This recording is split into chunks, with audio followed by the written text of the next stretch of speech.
ti impeachment trial ni Vice President Sara Duterte. Dato na po ti may katlong aldaw nga panang kay sayangkat iti impeachment hearing ijay Senado.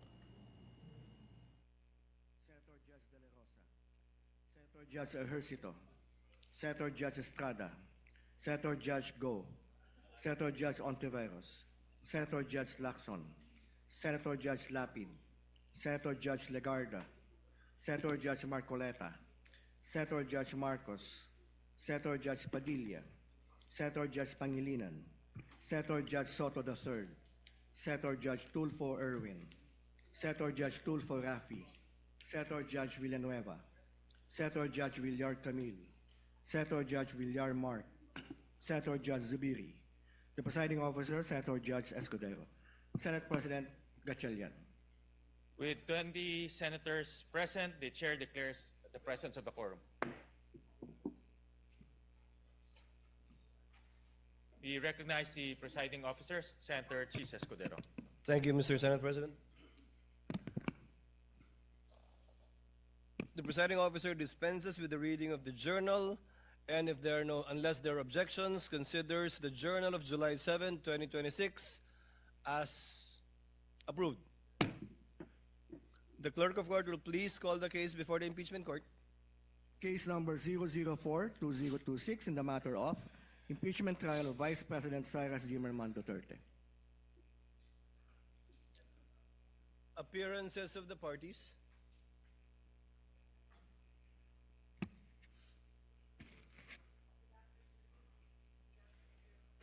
Tech, kindly turn on the mic.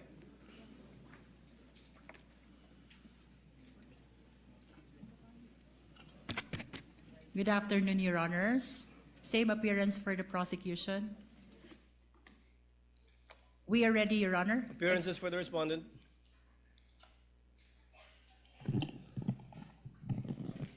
Good afternoon, Your Honors. Same appearance for the Vice President. Clerk of Court is instructed to kindly bring the witness that was testifying yesterday, I believe Mr. Kalilong. Your Honor, the prosecution is ready for the continuation of the presentation of our first witness, NBI Agent Kalilong. And with that, Your Honor, we would like to request that Attorney Virgil Ligutan, Attorney Amado Ligutan be recognized, Your Honor.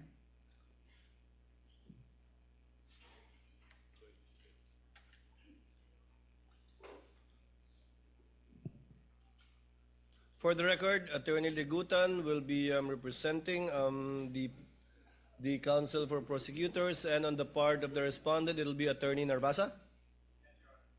That would be correct?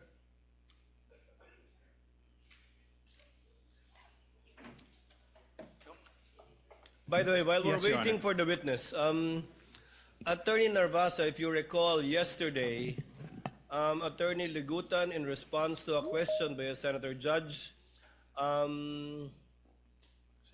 gave a discussion, a peroration, if you will. But yesterday I said we will be giving counsel the same opportunity. I cleared it earlier with Senator Pia Cayetano, who wanted the statements deleted from the record. However, since this is a televised proceeding, nakita na eh, napakinggan na eh. So, i-erase ko man sa record, baliwala na lang. The fairest thing to do is to give you an opportunity as well.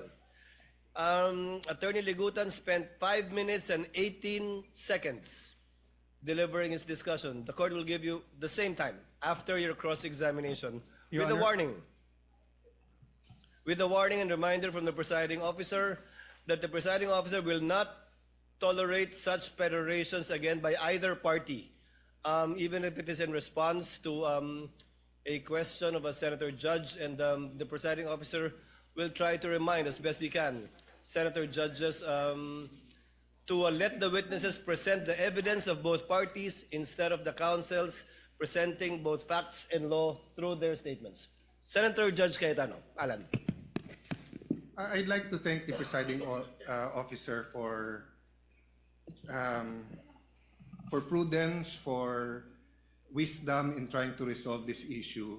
And I do understand that we are 24 people, all elected by the people, all wanting justice, all wanting a fair trial. Having said that, prudence dictates that we stop ourselves from asking certain questions that can prejudice the whole trial, whether or not our intention is to do so. So the problem is well stated by the presiding officer that if we simply delete from the record, mapapanood nyo na rin naman sa YouTube yung magandang discussion ng prosecution. So, on one sense, it is fair to give the defense a chance to answer. But on another sense, it's unfair. Why? Because whoever phrases the question, lamang na eh. Kasi yung question nga is, why is this an impeachable offense? So for example, if I was the one who stood up yesterday and I asked the prosecution, why is this a political vendetta? And why is the House not investigating the flood control instead of investigating the Vice President? That would be unfair. That would be unfair to the House. That would be unfair to everyone. So simply giving the prosecution the chance to answer that question I asked would be unfair to everyone. So I do not know the solution. I accept the solution of the presiding officer. Now let's not tolerate any more questions like that. I agree with Senator P. I don't like being called out. But that's the role of the presiding officer and the Senate President. No? So sana yun lang, no, na one, when we ask the questions, we'll make sure it doesn't prejudice the whole trial. Whatever we say here, may ma-accuse na lawyering for the prosecution or defense. Okay lang yun.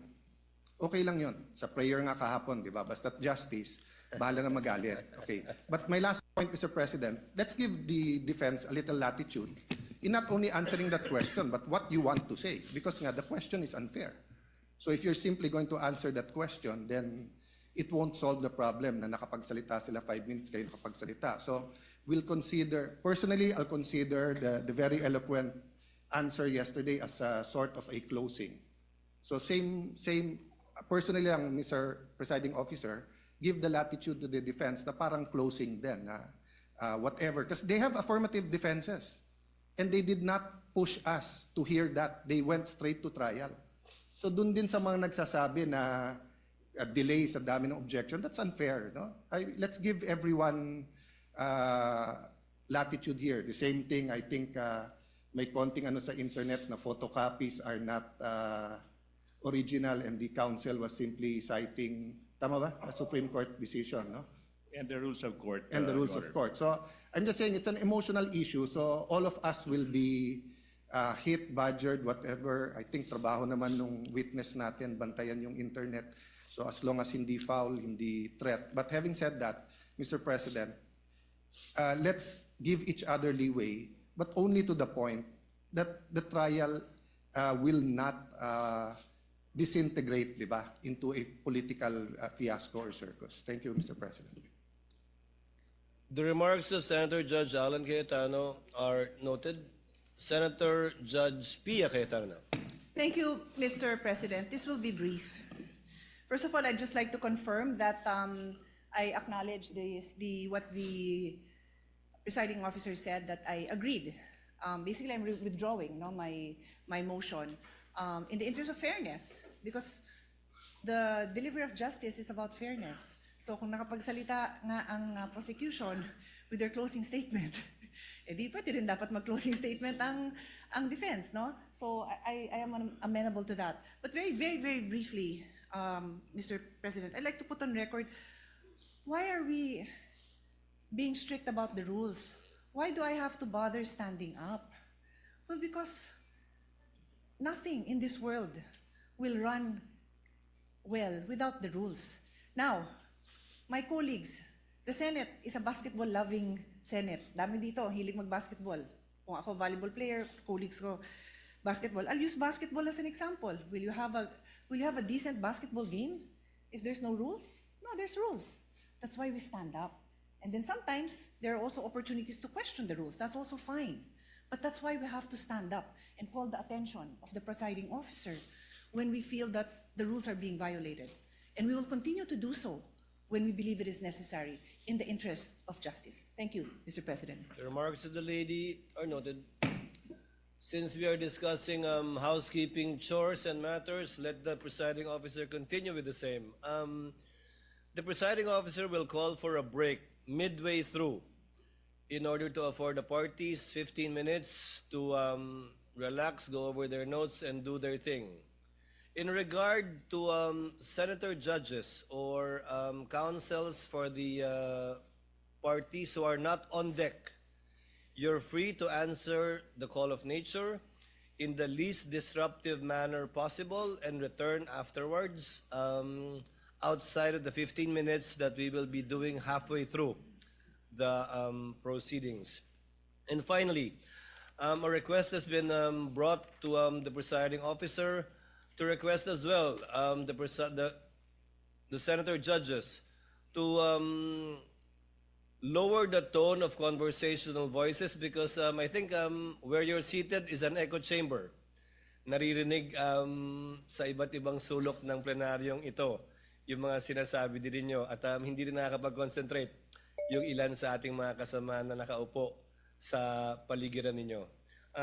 Just a reminder, and for one last reminder before I recognize counsel for the respondent, Mr. Calilong, you will be testifying once again and will be undergoing cross-examination under the same oath Yes, Your that you Honor. took yesterday. Do you understand that? Yes, Your Honor. Thank you, counsel for respondent. Attorney Narvasa, if you are ready, you may proceed with your cross-examination. Your Honor, may I be allowed to approach a witness? You may do so. Thank you, Your counsel. Good afternoon, Mr. Calilong. Good afternoon, sir. During your direct examination, you testified that you were trained on photo and video authentication. Yes, sir. You said that you were trained for 2 weeks? Specific for photo and video, sir. Sir, my questions are answerable by yes or a no. Could you Yes, sir. please constrain yourself to these questions, unless I tell you, okay? Objection to that, Your Honor, please. And you got this training from Max. Before counsel for respondent proceeds, counsel for the prosecutor, let the presiding officer Your Honor. recognize you first. You are so recognized, sir. What is your objection? Thank you so much. Inasmuch as I would like to accommodate the defense that in asking the question that the witness is to be limited to a yes or no question, Your Honor, please. Unfortunately, Your Honor, please, that's not sanctioned in the rules. There's nothing in our rules that would allow a defense to constrain a witness, even on cross-examination, to answer the questions by a yes or no answer. It's not in the rules. So, Your Honor, please, we cannot constrain a witness to answering either a yes or a no. The witness should be able to qualify. The usual answer by the defense is that it could be handled by the prosecution on redirect. But that is not the case, Your Honor, please. So long as there is nothing in the rules Thank that you. would allow the defense to constrain the witness to answer yes or no, the prosecution will vehemently object to that, Your Honor, The please. presiding officer May I, Your overrules Honor? the presiding officer overrules the objection. The counsel for prosecutors can make a continuing objection regarding this matter, but it is the position of the presiding officer that the witness is seasoned enough. According to his testimony yesterday, he has attended over, if I recall correctly, 30 hearings already.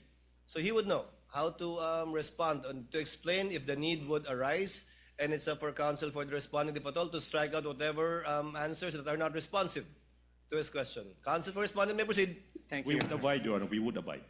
Thank you, counsel for the prosecutors. And you testified that you got this training from MaxCore Interventures, Yes, correct? sir. And you said that the training you got from MaxCore Interventures was in digital forensics. Yes, sir. I have with me in Articles of Partnership of MaxCore Interventures Co. You see that it states that it is the Articles of Partnership of MaxCore Interventures Co. Your Honor, may we allow Attorney Stephen Magallon to also approach the witness stand to peruse the document. And of course, at this juncture, Your Honor, please, I have to object. I have no question yet, Your Honor.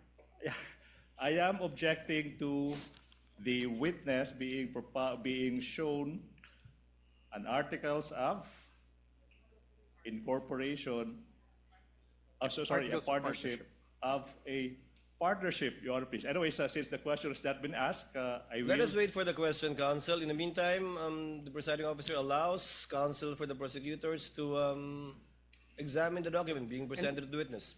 And Your Honor, for the reference of the senators, we are flashing this articles of partnership on the screens. Sir, please take a look at page 2 of these articles.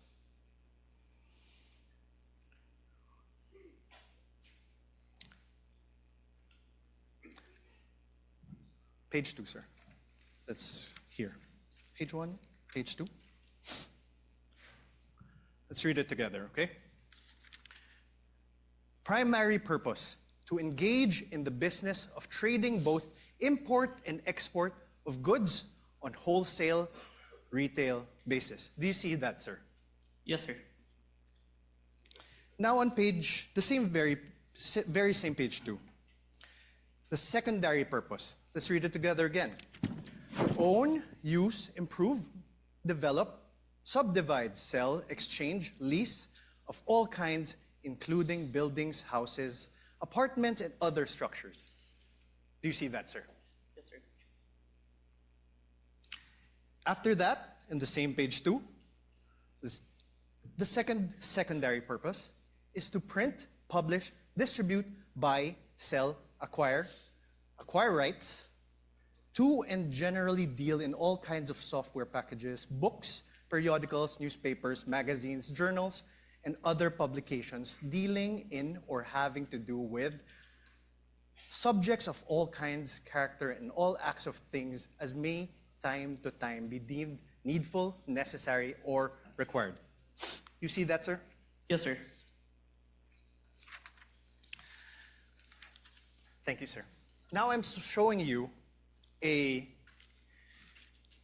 screenshot of the website of this MaxScore Interventures Co. It states under About Us.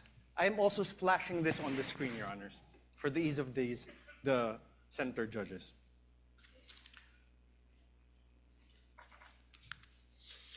Your Honor, at this juncture, the prosecution will now manifest that there was no question propounded as to the presentation of the articles of partnership.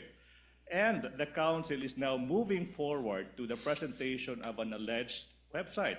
Therefore, it seems that the defense counsel is the one presenting the documents without propounding any question to this witness. Highly improper, Your Honor, please. Highly improper. The counsel should be asking question and not presenting document.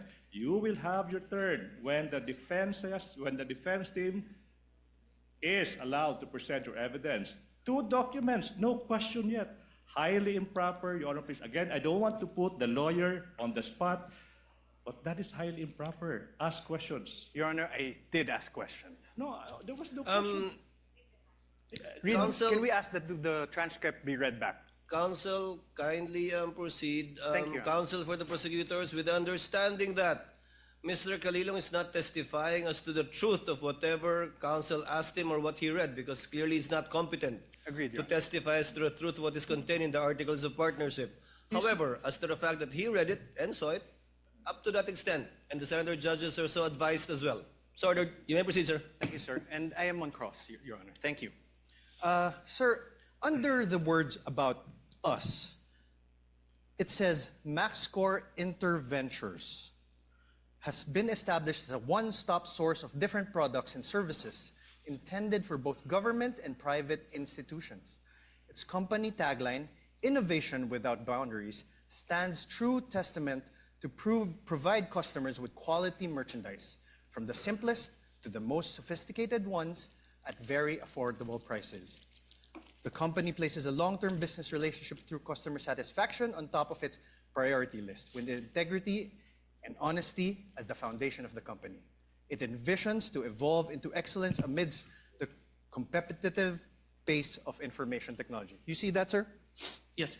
Sir, now I'm showing you another screenshot of the website of this MaxScore Interventures Co. You confirm that I'm also flashing this for the ease of the court.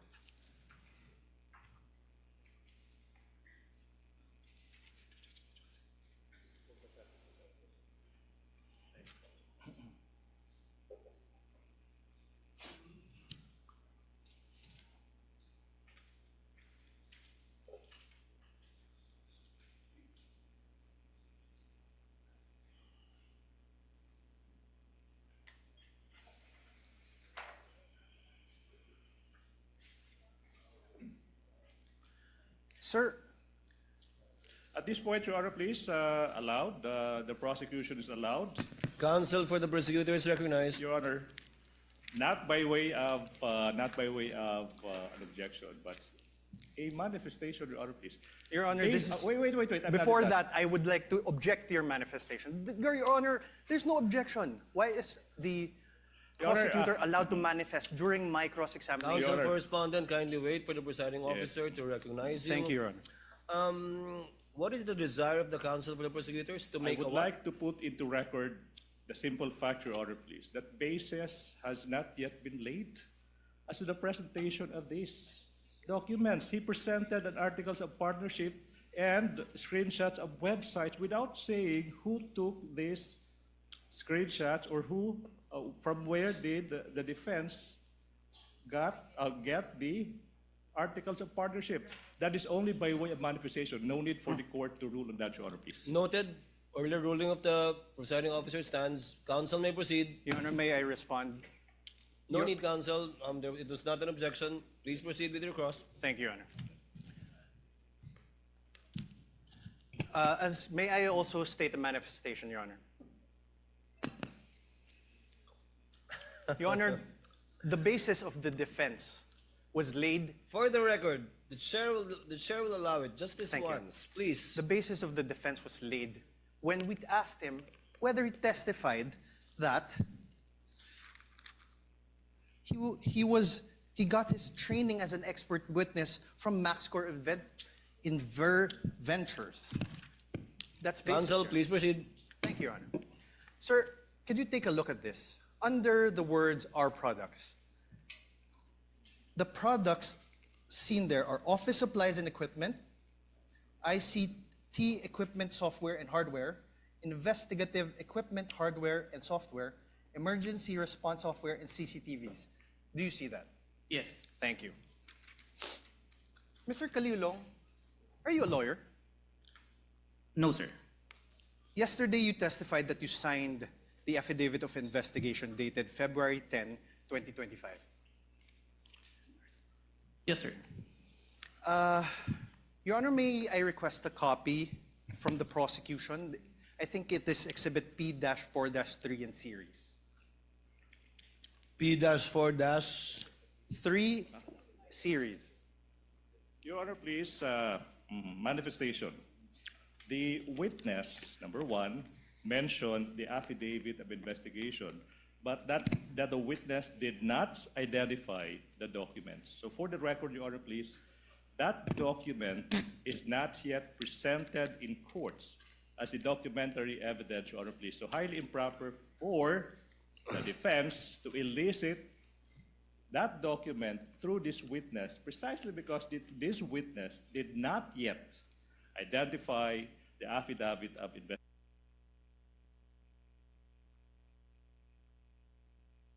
Burdens on ordinary Filipinos. It is proof that sound governance and fiscal responsibility can create opportunities for our people while sparing them from bearing greater financial sacrifice.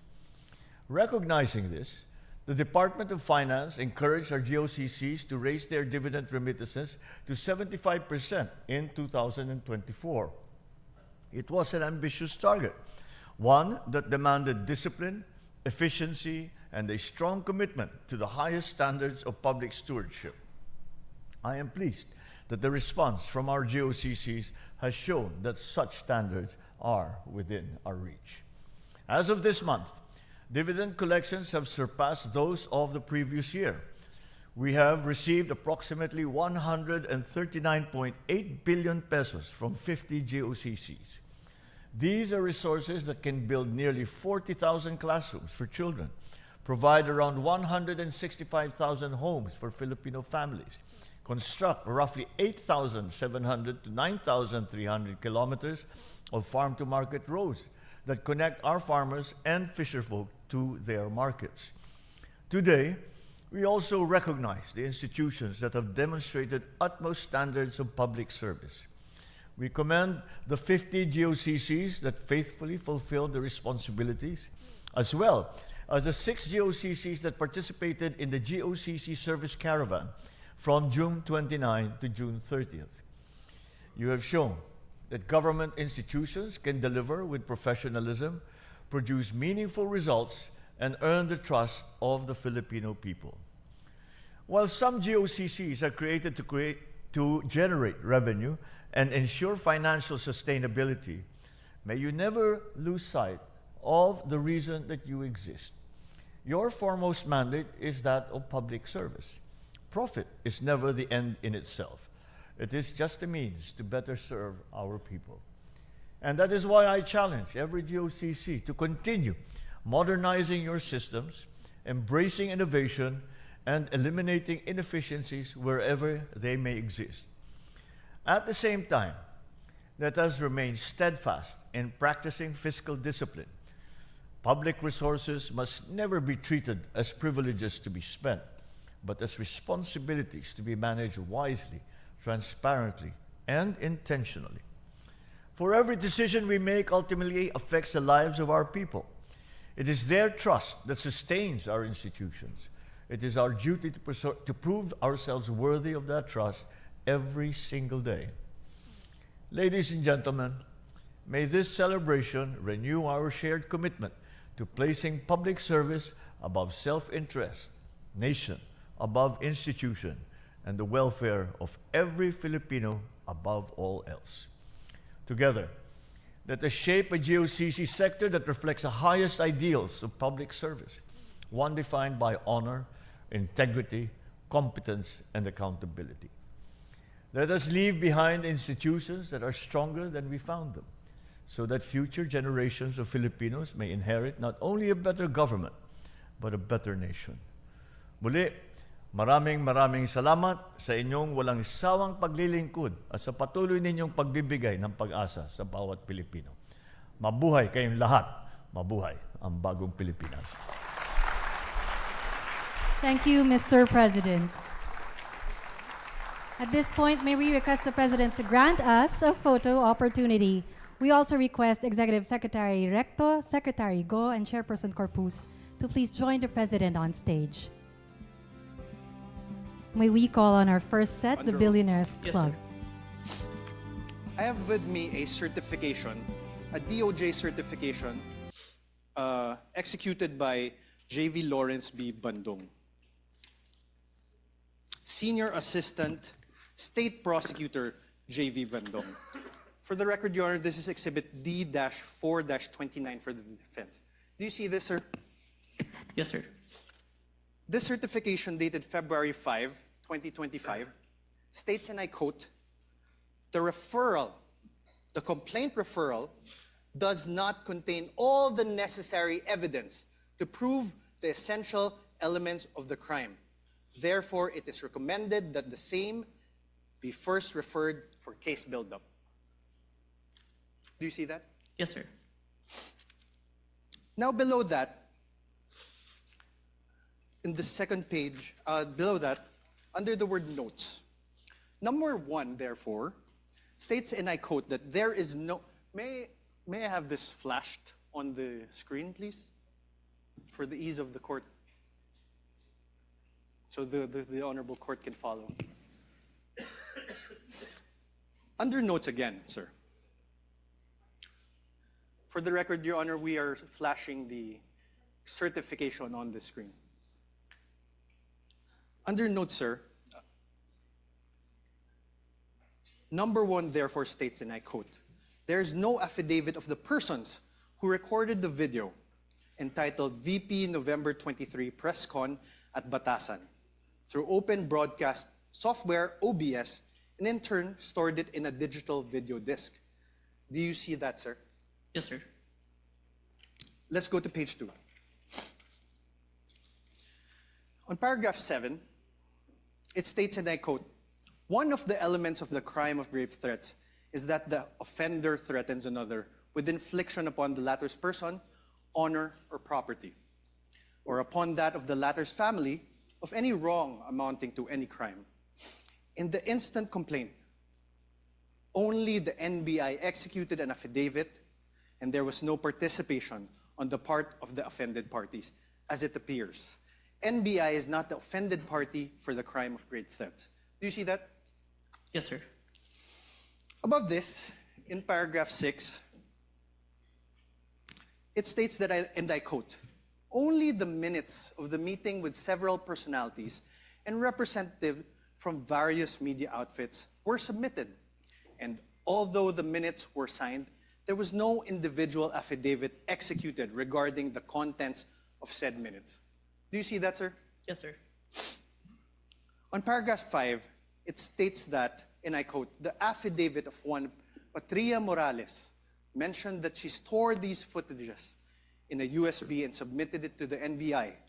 However, there was no USB attached to the complaint, only a DVD was attached. There was no detail regarding the contents of this DVD." Do you see that, sir? Yes, sir. On paragraph 4, it states, and I quote, "Annex L did not indicate who made such TSN. There was also no affidavit of the person who made the TSN." Do you see that? Yes, sir. On paragraph 3, it states that, and I quote, "Annexes I and K, open parenthesis, DVDs with markings NBI-CNN-C-2412-43-6-2 and NBI-CCN-C-2412-43-6-2, close parenthesis, were not accompanied by an affidavit of the record and TSN, also affidavit of the one who will execute the TSN." Yes, sir. On paragraph 2, it states, and I quote, "The press briefing conducted on October 18 was not recorded and or stored in a DVD, no video submitted, and there was no TSN of the said briefing and the necessary affidavit of the person taking the CSN." Yes, sir.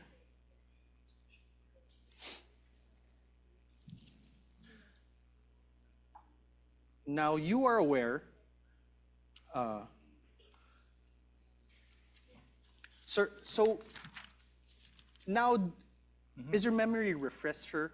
Did the DOJ send back the original affidavit of investigation to the NBI? Yes, sir. As far as Thank you.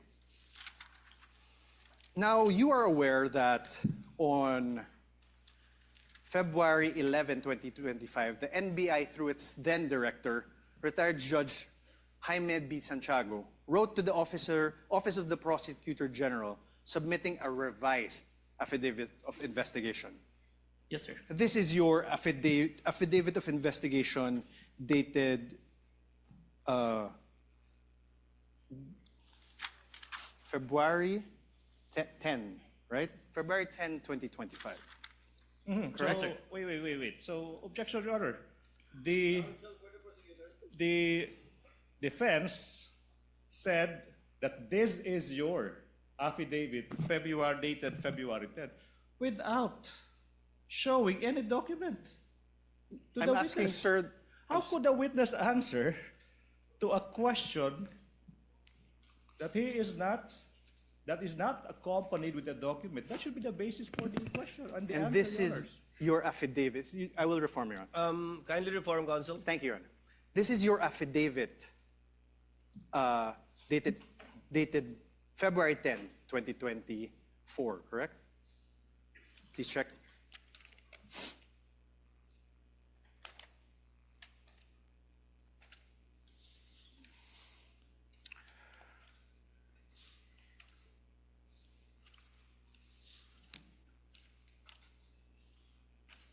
Sorry, sir.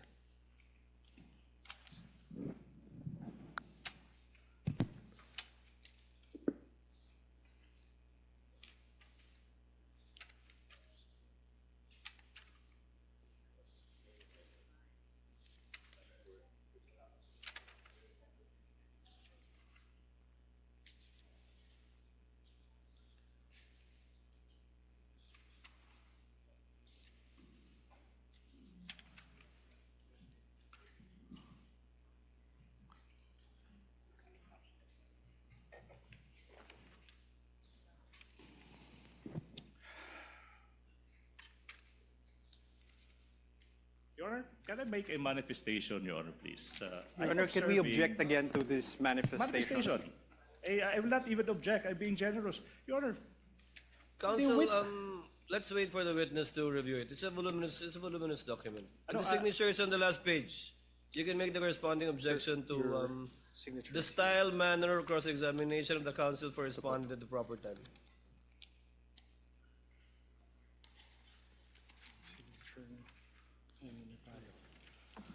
And po.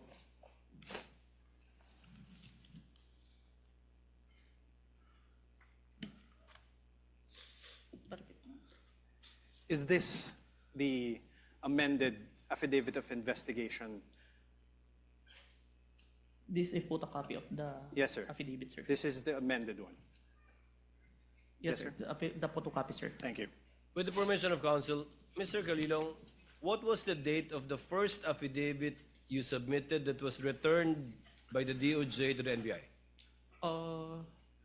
As far as I remember, January 30, and was when the certification was issued, we complied with the requirements and submitted it on February 10. That's Have why you there's a revision. identified that affidavit of investigation dated January 30 in yesterday's proceedings? No. Yes or no? Sir? Have you identified the January 30? The one that I identified, Your Honor, is the authentication, Your Honor. Not the affidavit of investigation. So you have not done so. Yes, sir. This one, you have not done so too. Yes, Your Honor. For the record, counsel, you may proceed.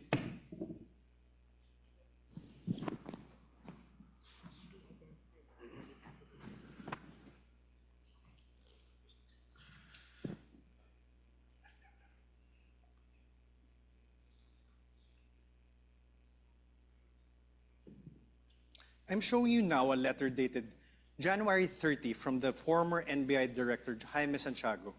now I have to object, Your Honor, please. You know, the defense has been confronting this witness with documents, even without marking and identifying the source of these documents. Your It's Honor, like that's plucking out of thin air a document, presenting them the document to the witness, and withdrawing the document Your Honor, that's up without to the even introducing this piece of evidence, this piece of exhibits into evidence. So my question is, through the presiding officer, is the defense not entering these documents into evidence, Your Honor, please?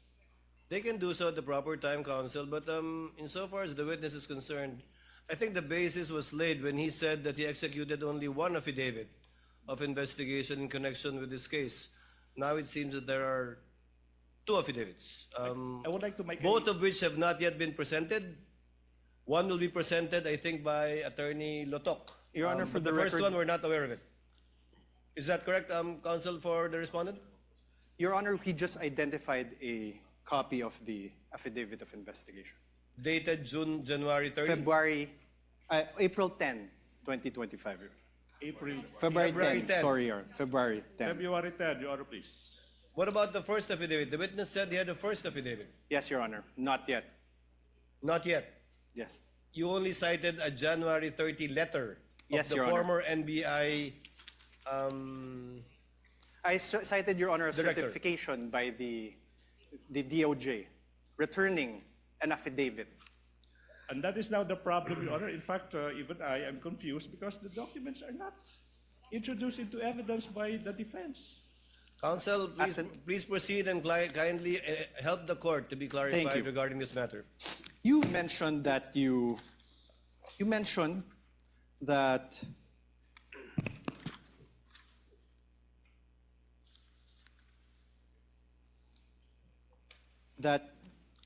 you were aware that the then director, retired Judge B. Santiago, wrote to the office of the Prosecutor General submitting a revised affidavit of investigation on February 11, 2025. I'm showing you now that letter dated February 11, 2025. For the record, this is Exhibit D-4-43 Of for the defense. Up for the defense, you mean pre-marked, I Pre-marked. suppose. Because when you say marked as evidence for the Pre-marked. defense, it's not yet. Your turn has, you have yet to present your exhibit, so it should be pre-marked, Your Honor, please. No, it's pre-marked, and I believe both the defense and the respondent and the prosecution also have common pieces of evidence which you decided during pre-trial. This is not one of them, which you decided during pre-trial to be marked It's separately. not one of those few common pieces of evidence. Yes, there are a few. Sir, Please proceed, counsel, for the respondent. Witness may answer. there is a signature above the name Judge Jaime B. Santiago. Whose signature is that? Your Honor, now I would like to object to the relevance. A letter is being, the witness is being confronted with a letter coming from the former NBI Director, Judge Jaime B. Santiago, and this witness is now being asked to identify whose signature is that. That's obvious. I'll allow it conditionally if you can show the relevance Your insofar Honor- as your ability to test the credibility and the accuracy of the witness is concerned. In the meantime, I'll allow it. Kindly show the connection, counsel. Thank you. Sir, whose signature is this?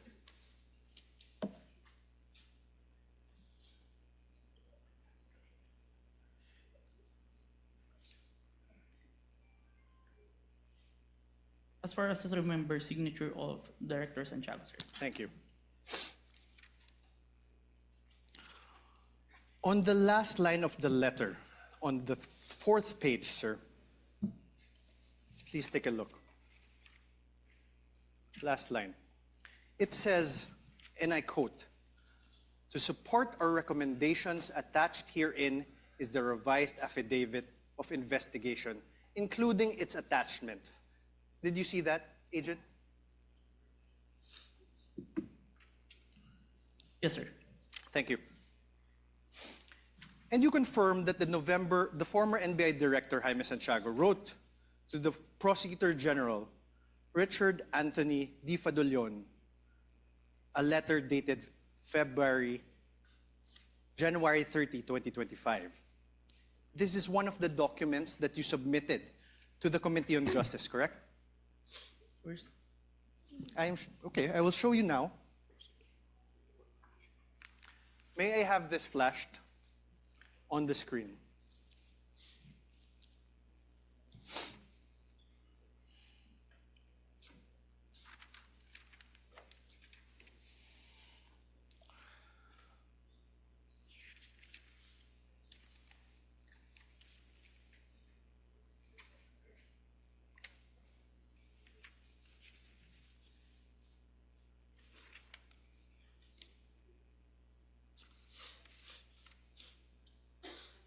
Do you recall this document? Yes, sir. Yes.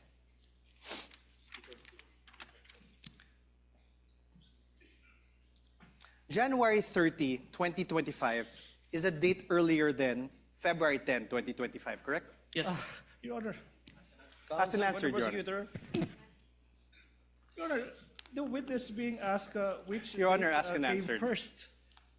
I mean, relevance, Your Honor. Relevance. Counsel, if the witness knows and the counsel for respondent will be given the latitude to test the credibility, accuracy, and completeness of the testimony of the witness. But we note your continuing objection, because you already sound frustrated, counsel, in regard to this line of questioning by the I'm very counsel for the patient, Your Honor, respondent. please. I'm very patient. The counsel for respondent may proceed. Witness Thank may you. answer. He already answered, Your Honor. Thank you.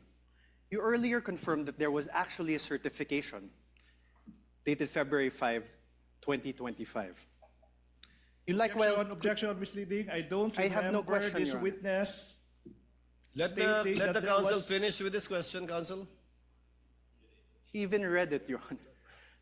You likewise confirmed that in that said certification, dated February 5, 2025, the earlier affidavit of investigation were subject to 7 recommendations. And you confirmed that you read that. Objection.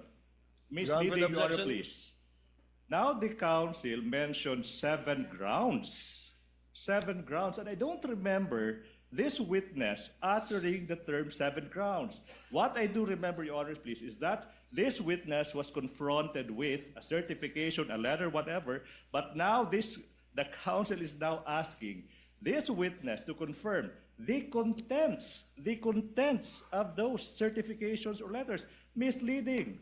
No, That's not allowed during cross. The counsel is now assuming facts that have yet to be established. Can I repeat that? This witness was only confronted with certifications, letters, dated this, dated that. And now, the counsel now asking, Your do you Honor, please, confirm- he's do you now confirm, testifying. right? Wait, let me finish. Now he is asking this witness to confirm that in that letter there are 7 grounds, as if this witness uttered those words. The ground is misleading, definition. This counsel is assuming facts that have yet to be established through this witness, Your Honor, please. Counsel, again, the witness is not a newbie. I think he can handle himself and would know how to answer if indeed he is familiar or not with what is being presented to him. And thus far, he has responded based on his knowledge of these documents. Chair will allow it. Witness may answer. Sir, Can you repeat the question, counsel? you confirmed that there was a certification dated February 5, 2025. You likewise confirmed that in said certification, Your Honor, compound question. there's no question. Wait. Kindly wait for the presiding officer to recognize you before answering. Yes, Your Honor. Yes. Much Please, obliged, Your Honor, counsel please. for the prosecutors, please finish with your objection. Thank you so much. Can I? Yes, Your please Honor, proceed, counsel. Compound questions. The witness is now being confronted with 2 successive questions without allowing this witness to answer the first question. What makes a compound question? No need to lecture, counsel. Counsel for respondent, please reform. Your Honor, I had no question. I had no question yet. Kindly proceed with your question. Thank you, Your Honor. The earlier affidavit of investigation was subject to 7 recommendations from the DOJ Vague, Your Honor, for please. case build-up. Objection, vague. The earlier investigation, which investigation is the counsel referring to? We already Objection, vague. We already established, Your Honor, there was an earlier one. This is Overruled again. The witness is competent enough to testify. Overruled. Witness, kindly proceed with your question, counsel. Yes. In the revised affidavit of investigation dated February 10, 2025, that you identified, despite DOJ's recommendation number 6 that you earlier read, Objection, Your Honor, there, objection. Sir, Your Honor, I'm not If yet the finished. ground is Can we already- wait for the counsel to finish with his question, counsel, please? Okay, Your Honor. The question, sir, there were still no affidavits of the journalists from the media outlets in your affidavit of investigation dated February 10. Witness, not answer first. Objection, Your Honor, please. Misleading. Why is it misleading, counsel? The counsel said the earlier affidavit of investigation. In fact, Your Honor, please, he referred to the February 10 investigation. That's not the earlier investigation. That is the final affidavit investigation submitted to the DOJ. Misleading. Misleading, Your Honor. Your Honor, The presiding officer will ask the question. Mr. Witness, did you attach the said affidavits revised, right? of the 2 witnesses that viewed the video of the vice president in the February 10 affidavit? Yes, sir. Let me qualify my answer in number 6, sir. You may do so. In number 6, sir, the DOJ requested an affidavit to be executed regarding the contents of the minutes. I executed an affidavit attesting to those minutes, sir, which I'm part of the interview, sir. But was it attached to the February 10 affidavit? Yes, sir. Counsel for the respondent, your witness. thank you. Sir, but there are no affidavits of the journalists from the media outlets, correct? My question is not found there, Your Honor. Oh, Your Honor, please. My question is Your not Honor. found there. Okay, wait. The counsel is confronting the witness with a document, and he propounded I questions, was and then not- he asked another question, and he took the document away. What's Your the Honor, purpose of that? I was Objection, n- Your Honor, please. My question is plain, Your Honor. Let the Do you- witness peruse the document you presented him with. Let My- him answer that through the document. My question is plain, Your Honor. Your Honor, a witness should be allowed to peruse the document I am that he not- was confronted with. Counsels, please, please. Witness, I think the witness understood the question. Mr. Calilong, you may answer if you understand the question. I will repeat the question, Your Honor. Kindly repeat, counsel. Thank you, Your Honor. There is still no affidavits of the journalists from media outlets appended on your revised affidavit of investigation, sir. May I qualify my answer? No, sir. Oh. Just answer a yes or no. Kindly look at the document presented to you. On redirect, counsel can make you explain the disparity, if any. The question is simple. Are the affidavits attached to the affidavit of investigation?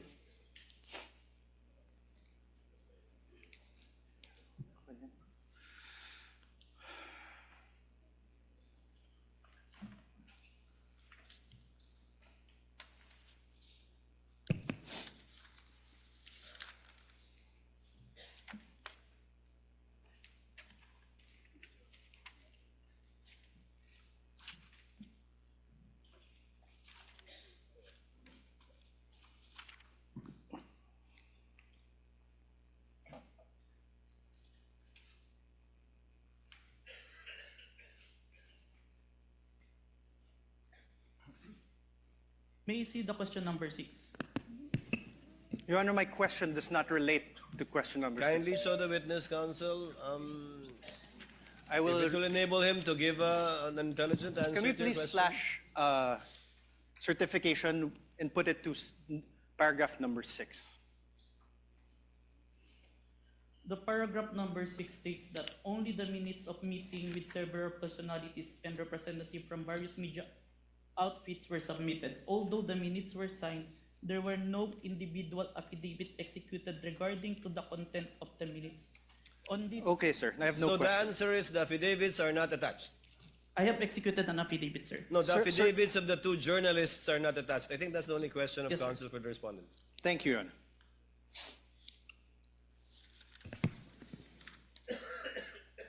Instead, sir, as you confirmed, what you appended to the affidavit of investigation are affidavits of NBI agents, correct?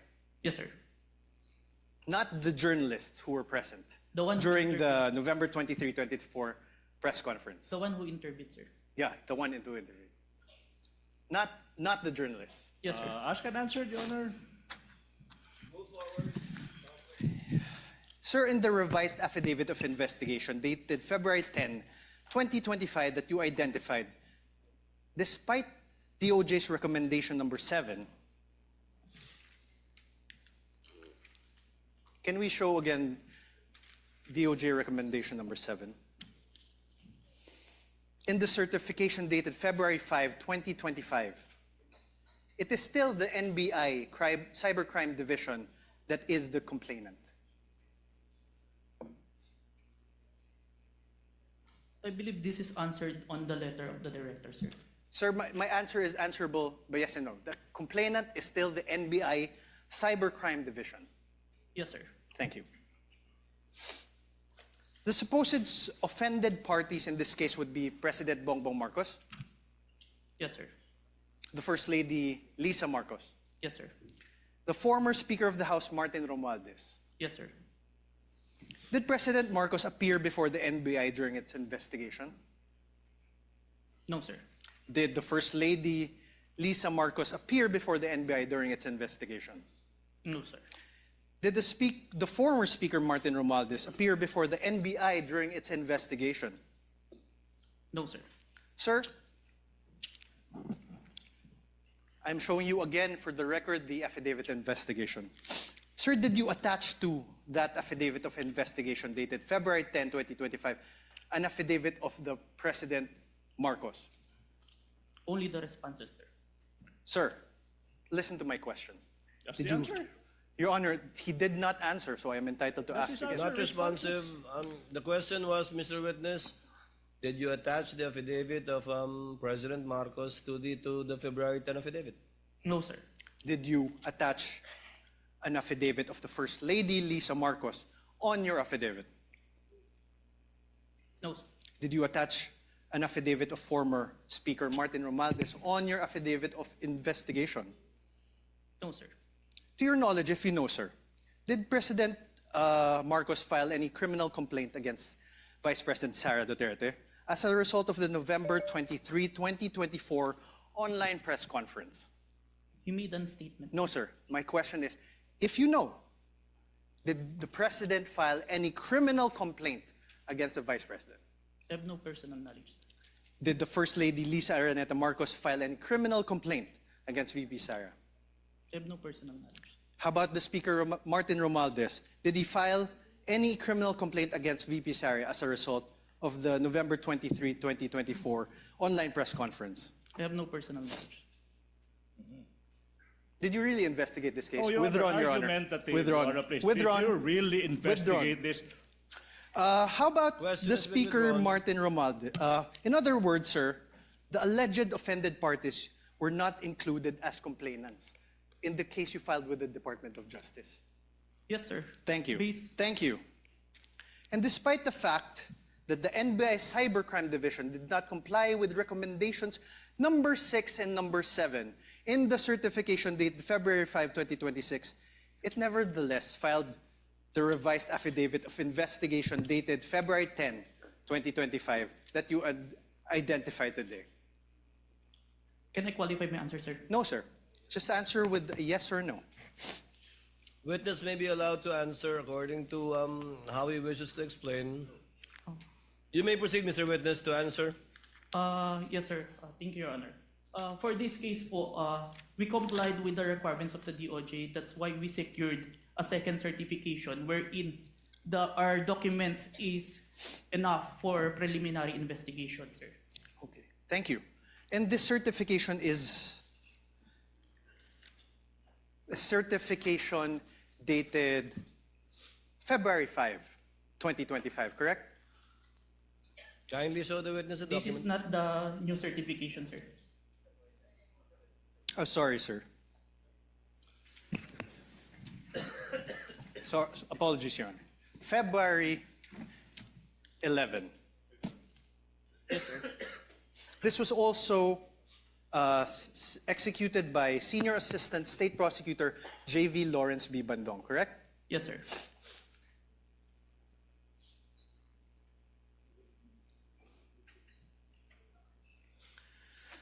Now let's discuss the nature of the investigation you conducted.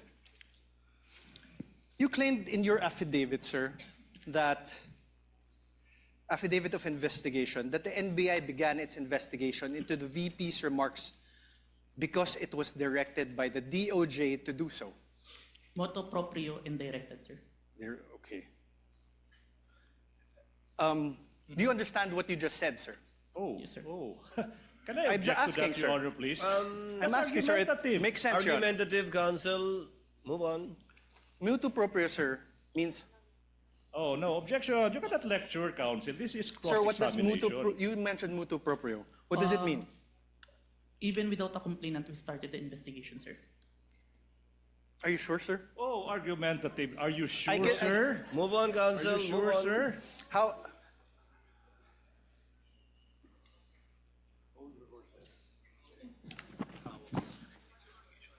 How about direct investigation? What does that mean? Your Honor. Okay, never mind. Directed investigation. What does that mean? There is instruction from above, sir. From? Above. From Above. upper. What does above mean? It may be the DOJ or the higher. Higher. What's higher than the DOJ? Based on that, it's only the DOJ, sir. Based on.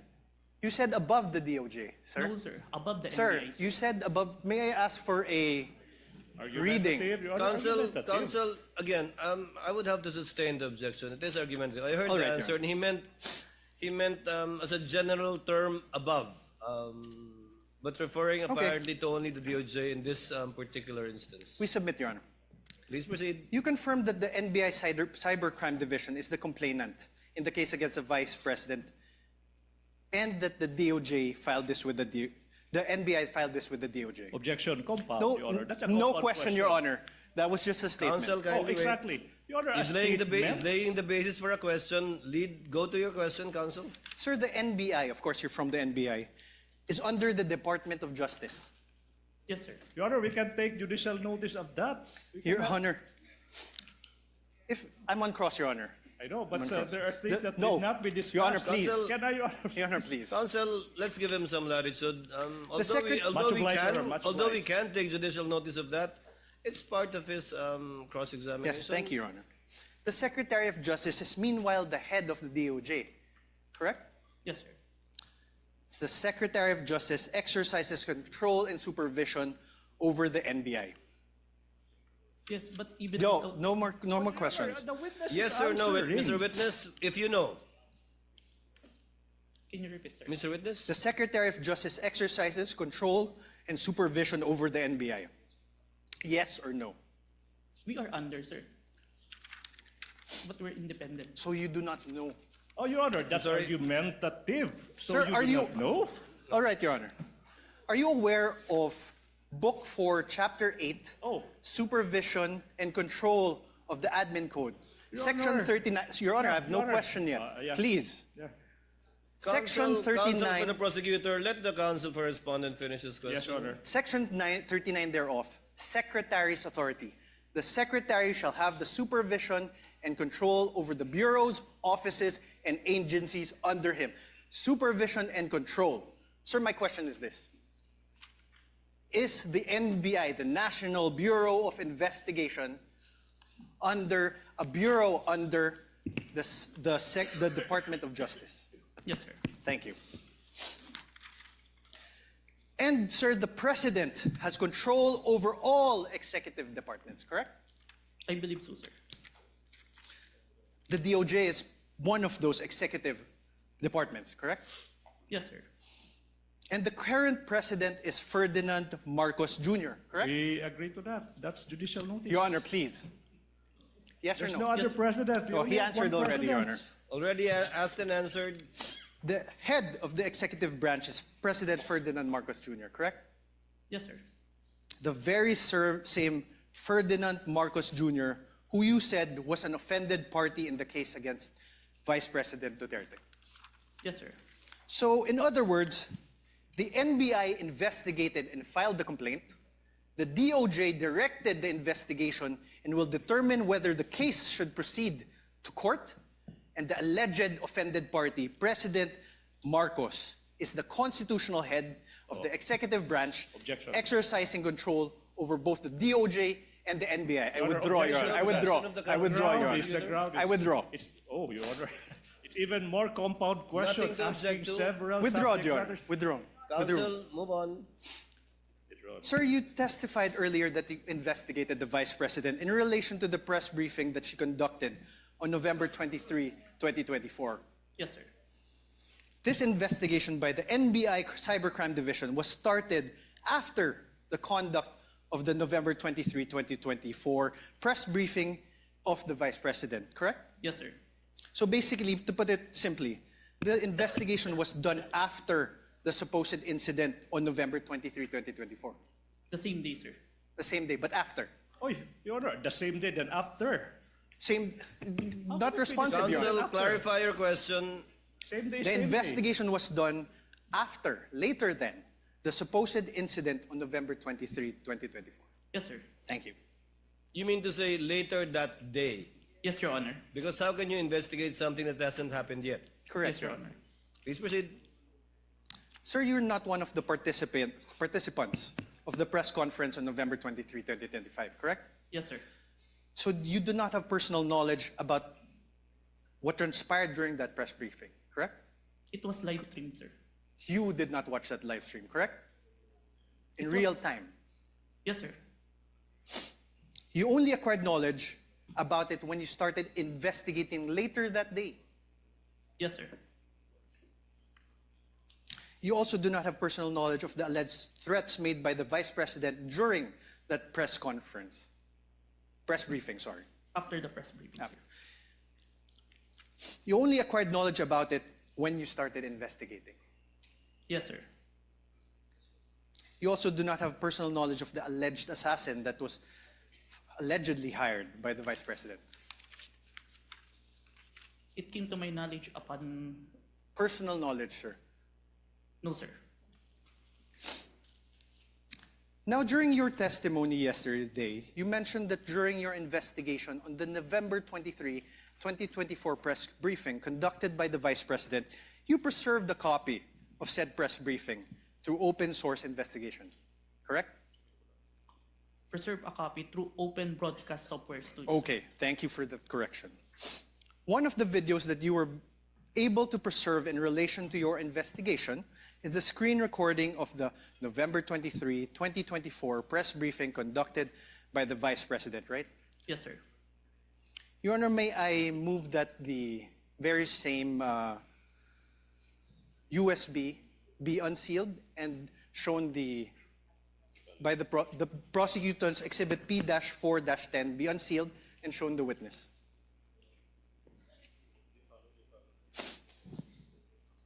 Counsel for the prosecutor so instructed. Thank you, Your Honor.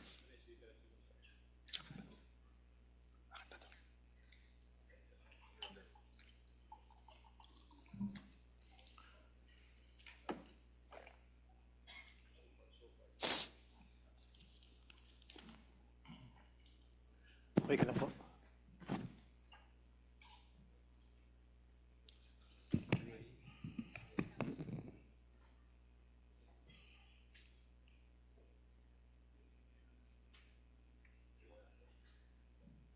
Wait lang.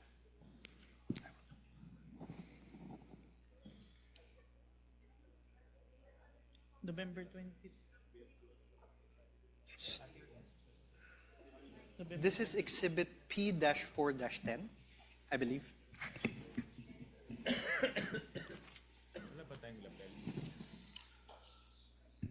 Your Honor, may I request that he unseal the USB and that it be allowed to be played? Which part, counsel? Your Honor, we will play various parts of the, not the whole, for the, as the... That's what I was worried about. Yes, Your Honor. We understood by the faces of the honorable members of the court. So you will we will just play parts. Yes, Your Honor. Of it, and you identified, I presume, the time stamp. Yes, we have, Your Honor. I will get to that. Witness may open the seal. Thank you, Your Honor.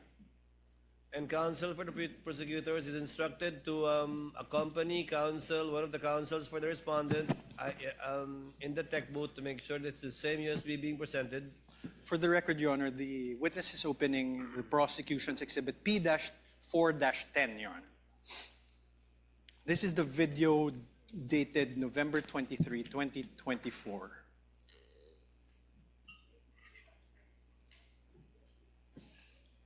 I have unsealed the flash drive, sir.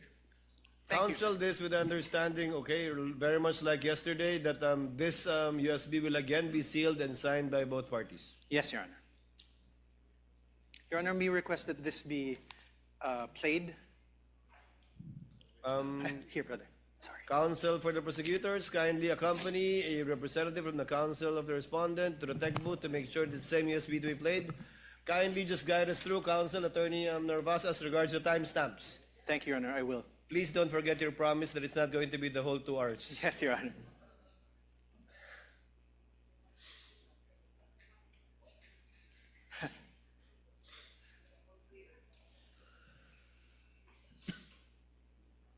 Waiting. Senator Judge Pia Cayetano, what is your pleasure, ma'am? Yes.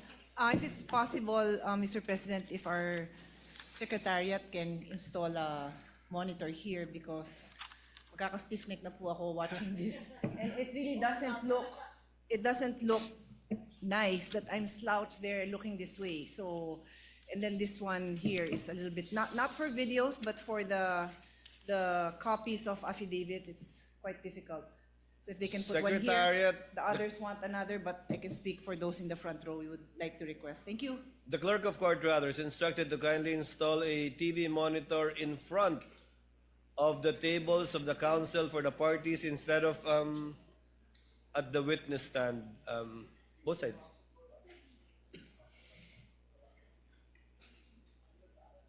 underneath the table of the counsel for the parties, Senator Judge Pia.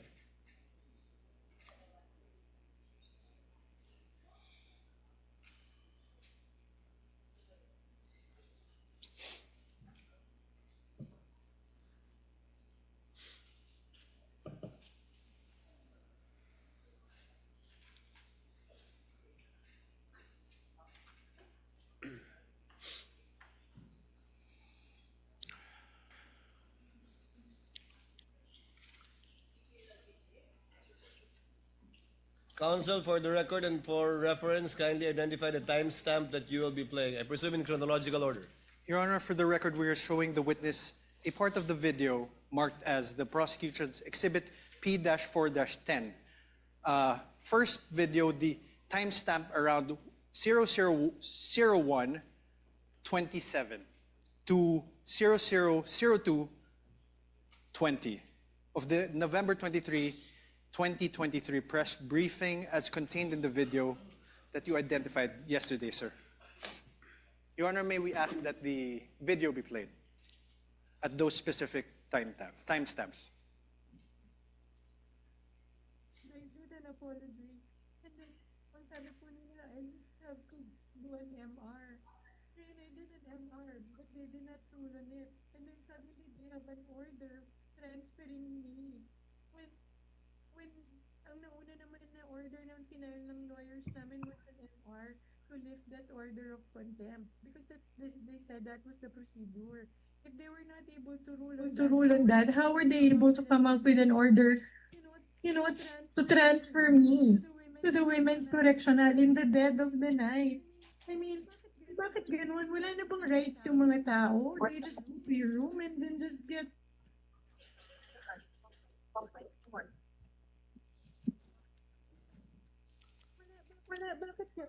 I don't understand. Your Honor, may I ask that the video be stopped? Sir, do you know who that is in the screen in the video that you identified? Attorney Zulaika, as far as I remember, sir. And Attorney Zulaika, as far as you remember, Attorney Zulaika is who in relation to the Vice President? You may answer not a yes or no question. As far as I remember, she is the COS. COS meaning Chief of Staff, Chief of right? Staff. And she is there in that video because she was cited in contempt by the House of Representatives, correct? If you are aware, you're the investigator. Prior to the... Sir, my question again. The witness Let is the about to witness answer. answer. Witness is in the process of answering. Prior to the scene, I have no personal knowledge, but based on her statement during the video, I think it was mentioned. So you didn't investigate the things that happened prior to the scene, correct? Sir, yes or no? We have investigated, sir. You didn't investigate. Oh, I did, sir. argumentative. That's why there's an October 18, sir. So what happened before that? If you investigated, what I happened? say I don't have personal knowledge, sir. Sir. Because I'm not present during that time, sir. Witness is not responsive. The question was, what happened prior to this video, this particular clip of the video, if you know, given that you investigated the incident, as you said? As far as I remember, there is a hearing in the House of Representatives. What committee, sir? I can't remember the committee, sir. What happened, sir?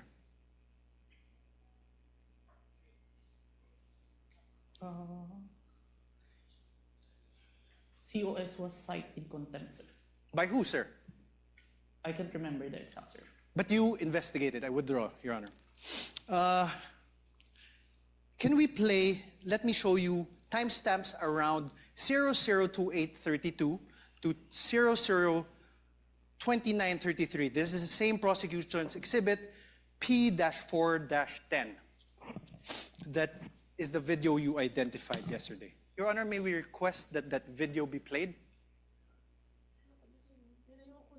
Hindi ako lalabas. Hindi ako lalabas. Pwede magtanong. And sorry, just very quick. Jason, if I may. Sorry. Go ahead. So after you pushed back attorney, they left the room, no? Tama ba? Did they appreciate that that detail accurately? because I think alam din naman nila na mali yung ginagawa nila. You don't free people in the dead of the night. What is that? It served, di ba, business hour, I mean official business hours. Because hindi naman po ako criminal eh. I am not a criminal. I am already here in their facility. I have assured them already that I will attend their hearing on Monday. So why will they treat me like that? So that's why I said I want my lawyer. I want my lawyer. Talk, please. Sir, did you consider this in making your evaluation in the revised affidavit of investigation dated February 10, 2025? Yes, sir. Thank you. Now let me show you timestamps around 003305 to 003432 of the November 23, 2023 press briefing as contained in the video that you identified yesterday, the prosecution's exhibit P-4-10. Your Honor, may we request that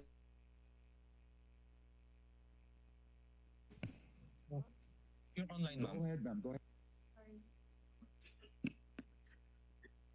No, I would not have pushed that bed by myself if I did not feel that I was being threatened. My life is being threatened.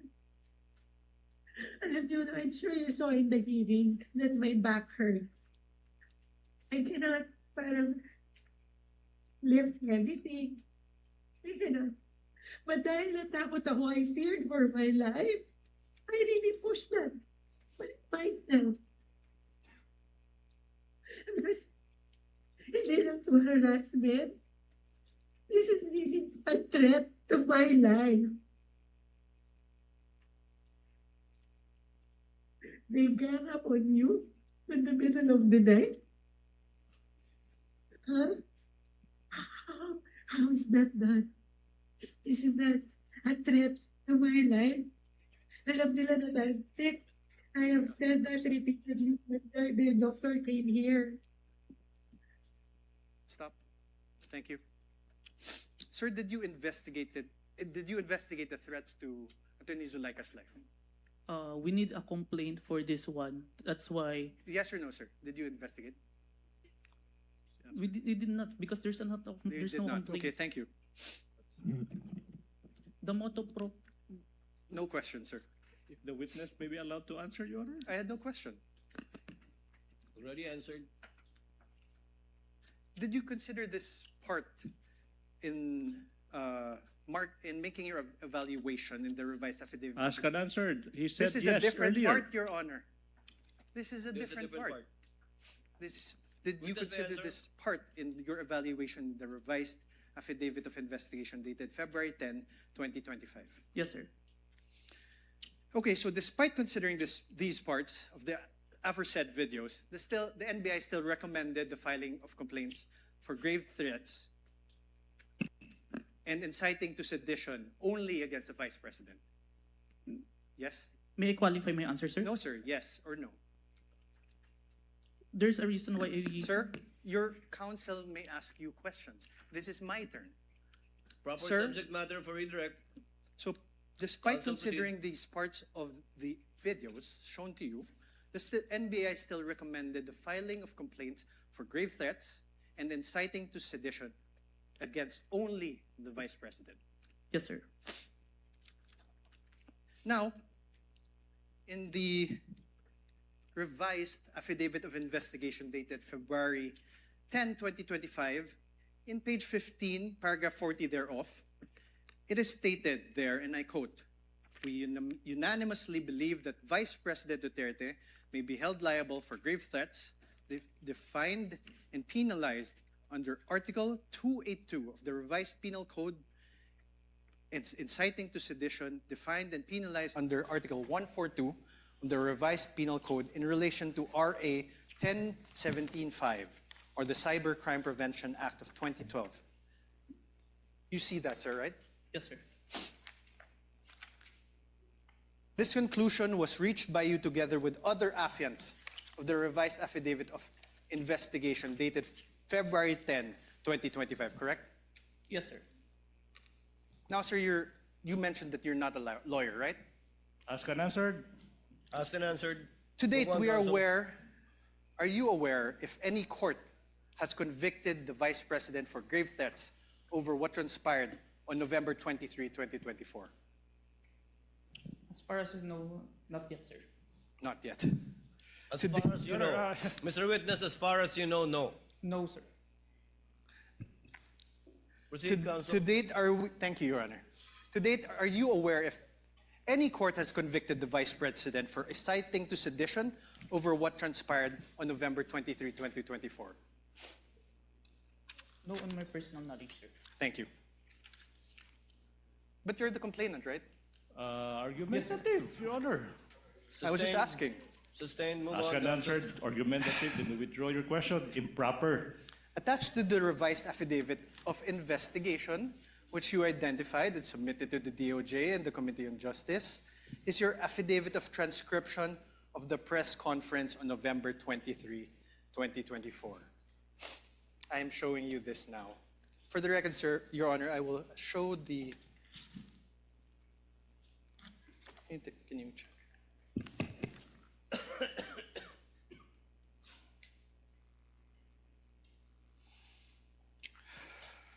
Sir, please take a look.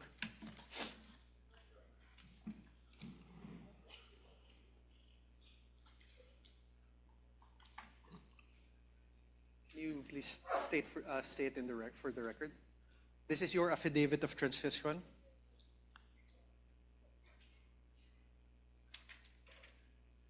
Yes, sir. This is a photocopy of my affidavit of transcription, sir. This refers to the press conference on November 23, 2024.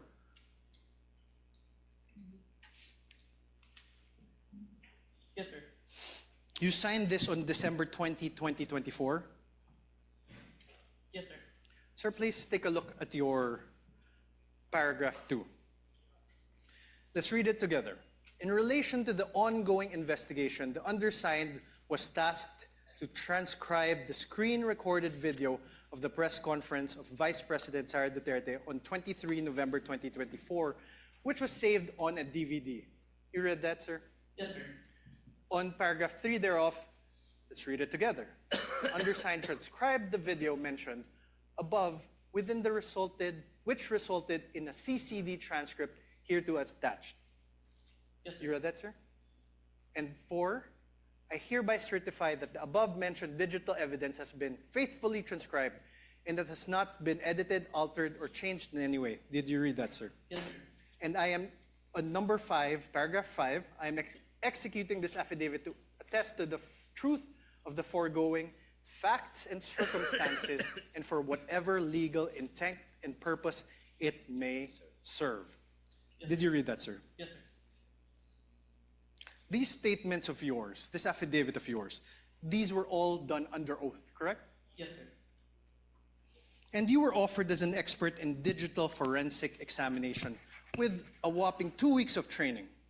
Do you confirm that that transcription of the screen-recorded video of the press conference of VP Sara Duterte on the 23 November 2024 has been faithfully transcribed?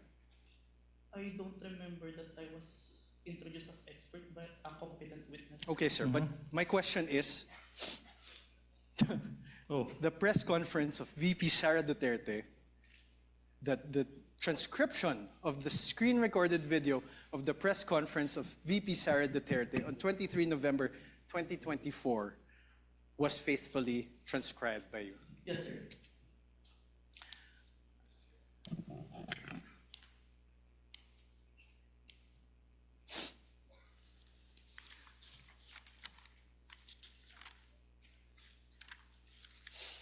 Sir, attached to this affidavit is the transcript, correct?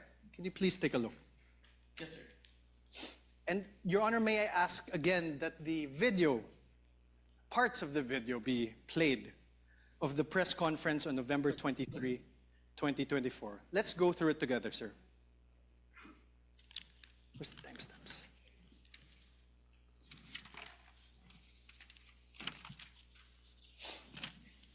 First, let's go to around timestamp 00446.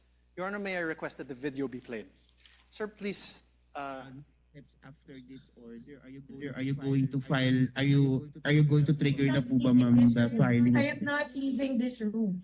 I am a here in the House of Representatives detention facility for 5 days until the hearing on Monday. Nobody can just come in here and demand to transfer me in the middle of the night. I have my right. Okay, ma'am. Any crime. I am not leaving this room. Stop. Okay po, yun lang po, ma'am. You heard that, sir? Do you want to repeat it? I heard it. You heard it. Sir, in the first, you see also where that part is? Can you see it? Start with the question with Red Mendoza, sir. Okay, after the Zuleika Lopez. Did you hear that? Yes, sir. Okay. Mr. Witness, kindly speak to the mic. Yes, Your Honor. You heard, she said, I am not leaving this room. I am a detainee here in the House of Representatives detention facility for 5 days until the hearing on Monday. That is the first sentence, sir. My question is this. Does your transcript have the words a detainee? Can you repeat the video, sir? Okay, let's do it. Please repeat. Please play for the video again, please. Instructed to kindly play the video timestamped identified by counsel for respondent. You're going to trigger na po ba, ma'am, the filing? I am not leaving this room. I am a here in the House of Representatives detention facility for 5 days. That part that the detainee is inaudible, the only I heard. That's You why. heard the, correct? Yes. Are the words or the sounds there? The here. Huh? Here. Yes. Here. Okay. Please play. How about the last part of the paragraph? She said, I have my rights. I am not accused of any crime. I am not leaving this room. Does your paragraph in your transcript have the word accused after not? Can you play the video, sir? Please play the video again. Speak to the microphone. Tech is instructed to play the video. Witness is instructed to speak to the mic. Demand to transfer me in the middle of the night. I have my rights. I am Okay, not ma'am. accused of any crime. I am not leaving this room. More. Play, please. Okay po, ma'am. Yun lang po, ma'am. Thank you po, ma'am. Wait. Back. Any other question? 0446, please. I'm sorry, ma'am, kasi I understand, ma'am. Ma'am, this is my last question, and I'm very much sorry. I'm so triggered na po ba, ma'am, the filing? I am not leaving this room. I am a here in the House of Representatives detention facility for 5 days until the hearing on Monday. Nobody can just come in here and demand to transfer me in the middle of the night. I have my rights. I am Okay, not ma'am. accused of any crime. I am not leaving this room. Stop. Okay po, ma'am. Is the word accused in your transcript? What I heard is root, sir, The root. of any crime. The root of any crime. Yes, sir. Let's play 001238. Can you please go to 001238? Personal? Sinabi nila sa iyo, isip namin yung contempt kung i-produce mo yung act. Sabi nila sa akin, if you notice if you're renewing the hearing, sinuspend po ng Chairman Chua yung... Wait. yung Stop, please. Your Honor, please. Now, I'm now registering my objection as to the relevance, Your Honor, please. If I may explain, Your Honor, of this line of questioning, Your Honor, please, if I may. Counsel may explain his objection. Your Honor, please. This witness already identified the video containing the contents of that press conference on November 23, 2024. And the council Can I is see now my transcript? confronting No one- this witness whether there are minuscule portions of the 2-hour video, like detainee, accused, whether this appear in the transcription. Now the question, the basis for the objection is irrelevant. How can it be relevant? How can it be relevant, assuming but not conceding that these two minuscule words, detainee and accused, are not reflected in the transcript, when in fact this witness said he investigated not only on the basis of the transcript, but on the basis of the video that he himself viewed? What's the relevance? Overruled part of cross to test the accuracy and the truthfulness of the witness insofar as his transcription of the video is concerned. Thank you. Counsel may proceed. Thank you. Please play again 001238.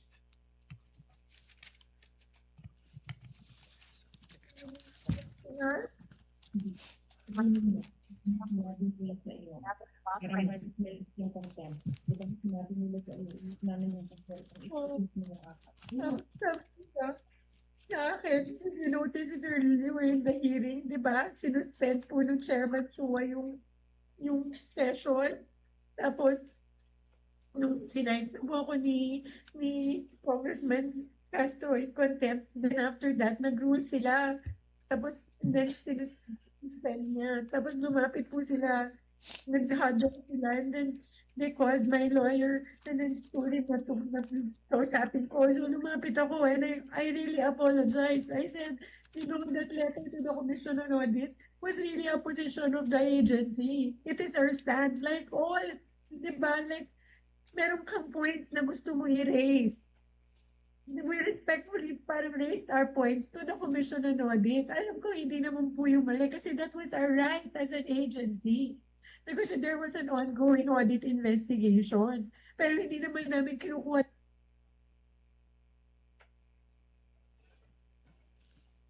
Narinig mo ba? Narinig mo? Did you hear the Vice President speaking?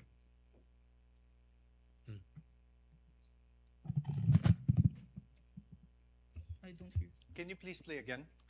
Mr. Kalilong, you're reminded, please answer I don't hear, through sir. the microphone. Can you please play it again? MR ka, we will let you go. So we filed our MR. They did not rule on it. But suddenly, they were able to come out with an order ruling to transfer me to the Women's Correctional. Sinabi nila sa iyo. Diba sinabi nila. There. Did you hear that? There are sounds, but I can't distinguish the words. Can you play it again? Your Honor, asked and answered. What's the point? Okay, withdrawn, Your Honor. No further questions. No further question are for we this done? witness. On cross, counsel, do you have redirect? Of course, Your Honor, please, for the utter failure I of was, the I was hoping you won't, but yes. for the please utter continue. failure of the respondent to Counsel, debunk. before I recognize counsel for the prosecutor, Your Honor, we Senator need Judge to strike- Tulfo Rafi is recognized. Your Honor, sorry, may I move to strike that statement of the prosecutor? How can it be, Your Honor? That's my manifestation. I'm about to answer the question of the presiding officer. We will review the journal tomorrow. I did not even hear anything Yes. that is strikeable, counsel, but we will review the journal tomorrow. Your Honor, he said for the utter failure of the respondent. Yes, Your Honor, We take I said exception for to the that. utter failure of the respondent to debunk the material points testified to by the witness yesterday. Your Honor, I'm he not is yet done. testifying. I'm yet not done either. He is I'm about still to answer the testifying. question. I'm not yet done with the answer. Counsels, please. The presiding officer has not recognized either of you. Thank you. Thank you. Kindly settle down. Senator Judge Rafi Tulfo is recognized. Thank you, Mr. Sir, Presiding you may Officer. proceed. Clarification naman po ito, Mr. Presiding Officer. Mr. Witness, what is your experience with regards to social media analytics? I have training, sir. What kind of training? I have cybercrime investigation training, sir. Okay. Are you familiar with Facebook, or do you have SOCMED accounts that would make you a little bit knowledgeable when it comes to SOCMED? Yes, sir. What is your account? What is your social media account? If I have any? an account in Facebook, Facebook. in Instagram, Okay. in X. X. So that means pretty much you're a little bit familiar with Facebook, right? Yes, Your Honor. Okay. There were concerns, Mr. Witness, whether the videos presented yesterday are AI generated or authentic. So are you experienced enough analyzing whether a video is AI generated or authentic? Yes, Your Honor. What makes you say that? Based on my experience, Your Honor, and the video itself, it's a 2 hours long. Normally, an AI-generated video will only last a short second, sir. So the video that was presented yesterday, where we saw the VP was saying something or talking to that effect, did you do something, or what kind of system did you observe or follow to ensure whether that video was AI generated or authentic? Based on personal observation, sir. Personal observation. Yes, Your Honor. Okay, a few more questions. Therefore, will you be able to say that the video presented yesterday were AI generated or authentic? The video presented today is what it is being seen on the Facebook, sir. Okay. So, based on your affidavit, you mentioned that the NBI subpoenaed some members of the media who are participants of the online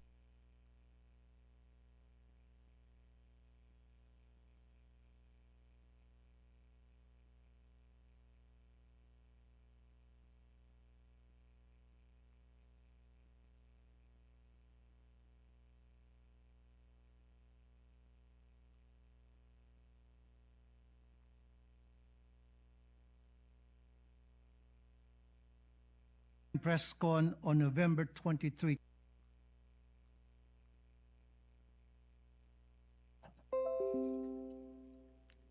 If my memory serves me right, it's JC Kainhinan, sir. Okay. Who is JC? Staff of the Office of the Vice President, sir. Okay. Who are the participants? And how many participants were there, if you can remember?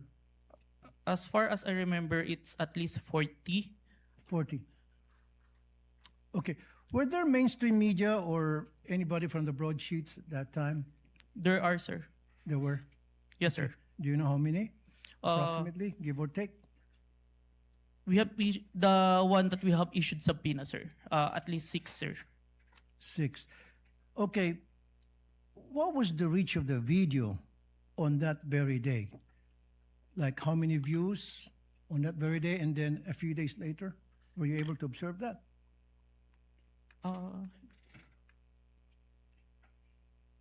I can't remember, sir. You can't remember. Okay. How did it spread? O paano kumalat sa SOCMED yung videos that was presented yesterday, as far as you know, when you did an investigation?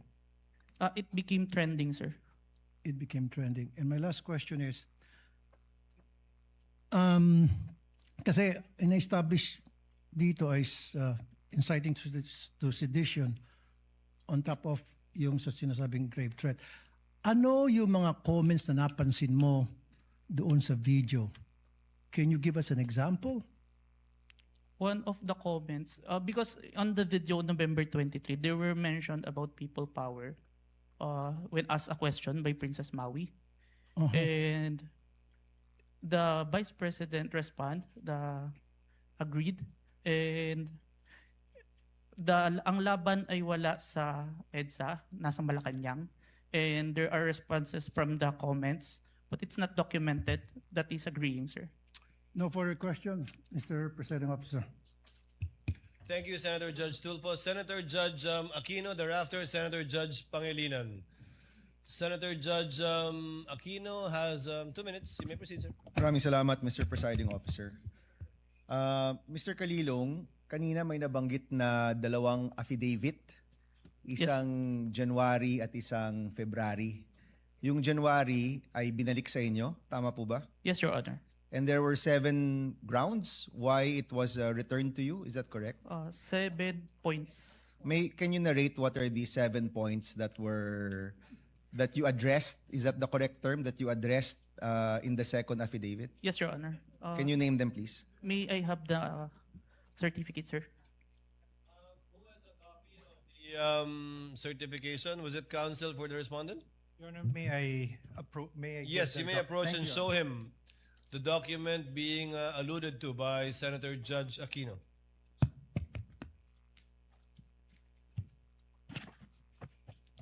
Note 1. There is no affidavit of the person who recorded the video entitled BP November 23 Press Con at Batasan through Open Broadcast Super Studio and in turn stored in the DVD. Number 2. The press briefing conducted on October 18, 2024 was not recorded and or stored in DVD, and there was no TSN of the said briefing and the necessary affidavit of the person taking the TSN. Number 3, Annex I and K DVD with markings NBI-CCN-C-24-12436-2 and NBI-CCN-C-24-12436-2 were not accompanied by an affidavit of the recorder and the TSN. Number 4, Annex L did not indicate who made the TSN. There was also no affidavit of the person who made the TSN. Number 5, the affidavit of what Patricia Morales mentioned that she stored the footage in a USB and submitted to the NBI. However, there was no USB attached to the complaint. Only DVD was attached. There was no detail regarding the content of this DVD. Number 6, only the minutes of meeting with several personalities and representatives from various media outfits were submitted. Although the minutes were signed, there was no individual affidavit executed regarding to the contents of the said minutes. Number 7, one of the elements of crime of grave threat is that the offender threatens another with the infliction upon the latter's person, honor, and property, or upon that of the latter's family, or if the wrong amounting into a crime. In the instant complaint, only the NBI executed an affidavit and there was no participation on the part of the offended party, as it appears in the NBI is not the offended party of the crime of grave threat. Okay, so nakuha mo yung nag-submit kayo, yan yung binalik sa inyo, and then you did your best to correct all those items, is that correct? Yes, Your Honor. Okay, the first 6 are technical, no? Yes, Your Yung Honor. panghuli is a matter of who is the offended party. Yes, Your Honor. Hindi nyo na-correct yan? Or nung binalik ninyo, it was accepted already by the DOJ, is that correct? There is an explanation, Your Honor, that was included in the letter of the former director, Judge Jaime Santiago, sir. Okay. Wherein, yeah, go ahead. in the filing for preliminary investigation, it is not required for the victim to execute an complaint affidavit. Yan yung sir. sagot ng NBI. Yes, Your Honor. And once you submitted, it was accepted by the DOJ. Yes, Your Honor, and we received a certification, Your Honor, that our evidence is enough for preliminary investigation, sir. Okay, yun na yung second response to the second affidavit that you provided. Yes, Your Honor. Okay. May mga nabanggit dun sa mga statements tungkol sa hitman, no? Sa totoo lang, yung presensya ng hitman, mabigat yon. So, let me ask, are you the one who investigated just the video, or did you also investigate the presence of the hitman that was being mentioned in the videos of the Vice President? I was only tasked for the video, sir. Okay, may I direct this to the prosecution? Will you be presenting other witnesses that will pertain to this alleged hitman? As to the alleged hitman, Your Honor, please. Yes. Yes. So kayo, Mr. Kalilong, hindi kayo nag-imbestiga niyan. Wala kayong alam tungkol dun sa presensya ng hitman. Yes, Your Honor. Okay. Mr. President, I will refrain from my questions and wait for the witness pertaining to the hitman. Maraming salamat. Noted and entered into records, Senator Judge Pangilinan, thereafter Senator Judge Ontiveros, and then Senator Judge Villanueva. Thank you, thank you. You have 2 minutes. Thank you, Mr. Presiding Officer. The question is to the witness. Kanina tinanong sa iyo ng defense counsel or counsel for the respondents na kung ikaw ay abogado. Ang sagot mo hindi. Yes, sir. Ikaw ba degree holder. Yes, Your Honor. Ano ang degree? Bachelor of Science in Accountancy, Bachelor of Science in Accounting Technology, and I'm a certified public accountant, sir. So you're a certified public accountant. Yes, Your Honor. Kahapon, tinanong ko sa iyo yung training, no? Kasi nabanggit mo nagkaroon ka ng mga training. Ang nabanggit mo kahapon, 2 weeks ng training. Yes, Pero on what matter? Only on photo and video authentication, sir. Okay. Meron pa bang ibang training na ikaw ay you went through bilang expert or competent witness sa usapin ng digital technology, cybersecurity, online training? Meron ba? Yes, Your Honor. Anong mga ito? I mentioned that I have a training in Certified Computer Hacking Forensic Investigator. I have a training in Computer Forensic, Mobile Forensic, and Photo and Video Authentication training. I have also training in Cybercrime Investigation. We also undergone a 480 hours training on cybersecurity. And a training before we start the bureau, we have undergone the NBI Academy, which teach us all the aspects in investigation, sir. Okay, and siguro last question. Ang training na ito, puro local ba o meron ding training sa ibang bansa? I have an international, sir, recently. Ano yan? It's a training in Strasbourg. Okay. The name of the training is...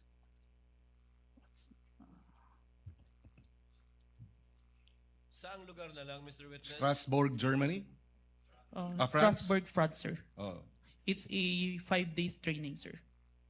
And meron pang ibang international seminars na inattendan mo? International, sir, but it is conducted locally, the Interpol, sir. Interpol? Yes, Your Honor. Okay. I have no further questions. Thank you, Senator Judge Salamat. Palinan. Senator Judge Ontiveros is recognized. You may proceed, ma'am, and you have 2 minutes. Salamat po, Mr. Presiding Officer. Para sa Counsel for the Defense, Mr. Presiding Officer, just for clarity, ano pong relevance nung video na ipinakita ni Attorney Zuleika Lopez? Sinasabi po ba ng depensa na yung mga alleged threats o alleged incitements ni VP Duterte ay prompted nung detention ni Attorney Lopez? Yes, Your Honor. There was a systematic oppression made by the House of Representatives dating back from their even before their mini trial, Your Honor. The committee headed by Representative Joel Chua began investigating the Vice President and her people, even when Attorney Zuleika Lopez was being interviewed by the House Committee of Quadcom Committee, Your Honor. Even if she was answering the questions faithfully and to the best of her ability, she was cited in contempt, detained. Her lawyer was not allowed. Her lawyer was not allowed to be with her when they were trying to detain her in the Women's Correctional Facility, Your Honor. So, Mr. Presiding Officer, Counsel for the Defense, position po ba ng depensa na pwedeng palampasin ng alleged grave threats kung may masasabing lehitimong dahilan para magbanta? Your Honor, that is not the point.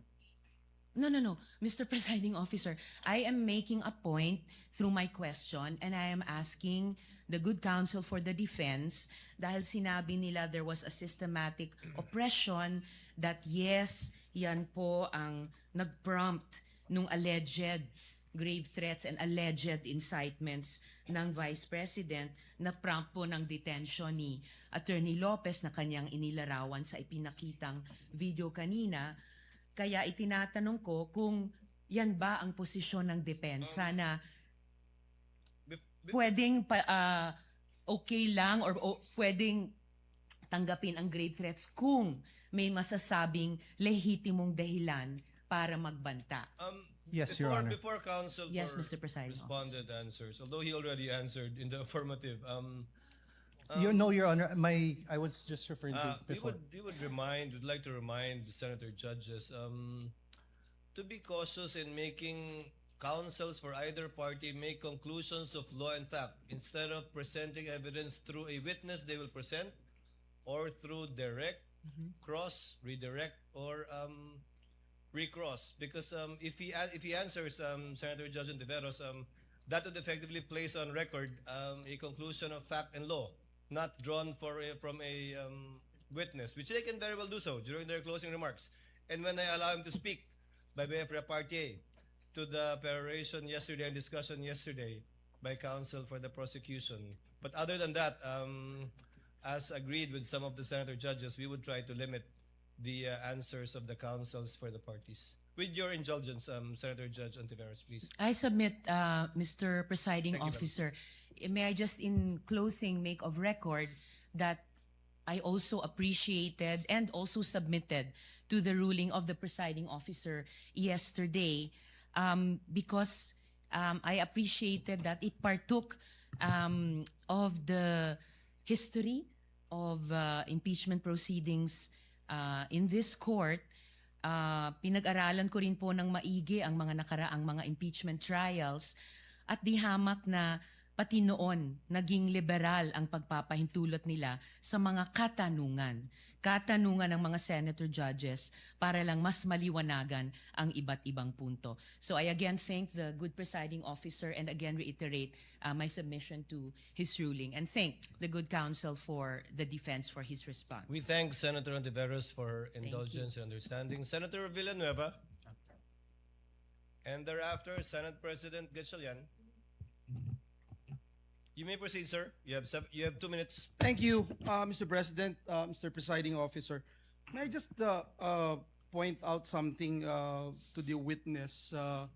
Mr. President, Your Honors, the witness mentioned yesterday that reported statements of the Vice President were referred to the Presidential Security Command and evaluated in coordination with the National Security Council. Just to assist the court in evaluating the relevance and weight of the government security response in determining whether the respondent's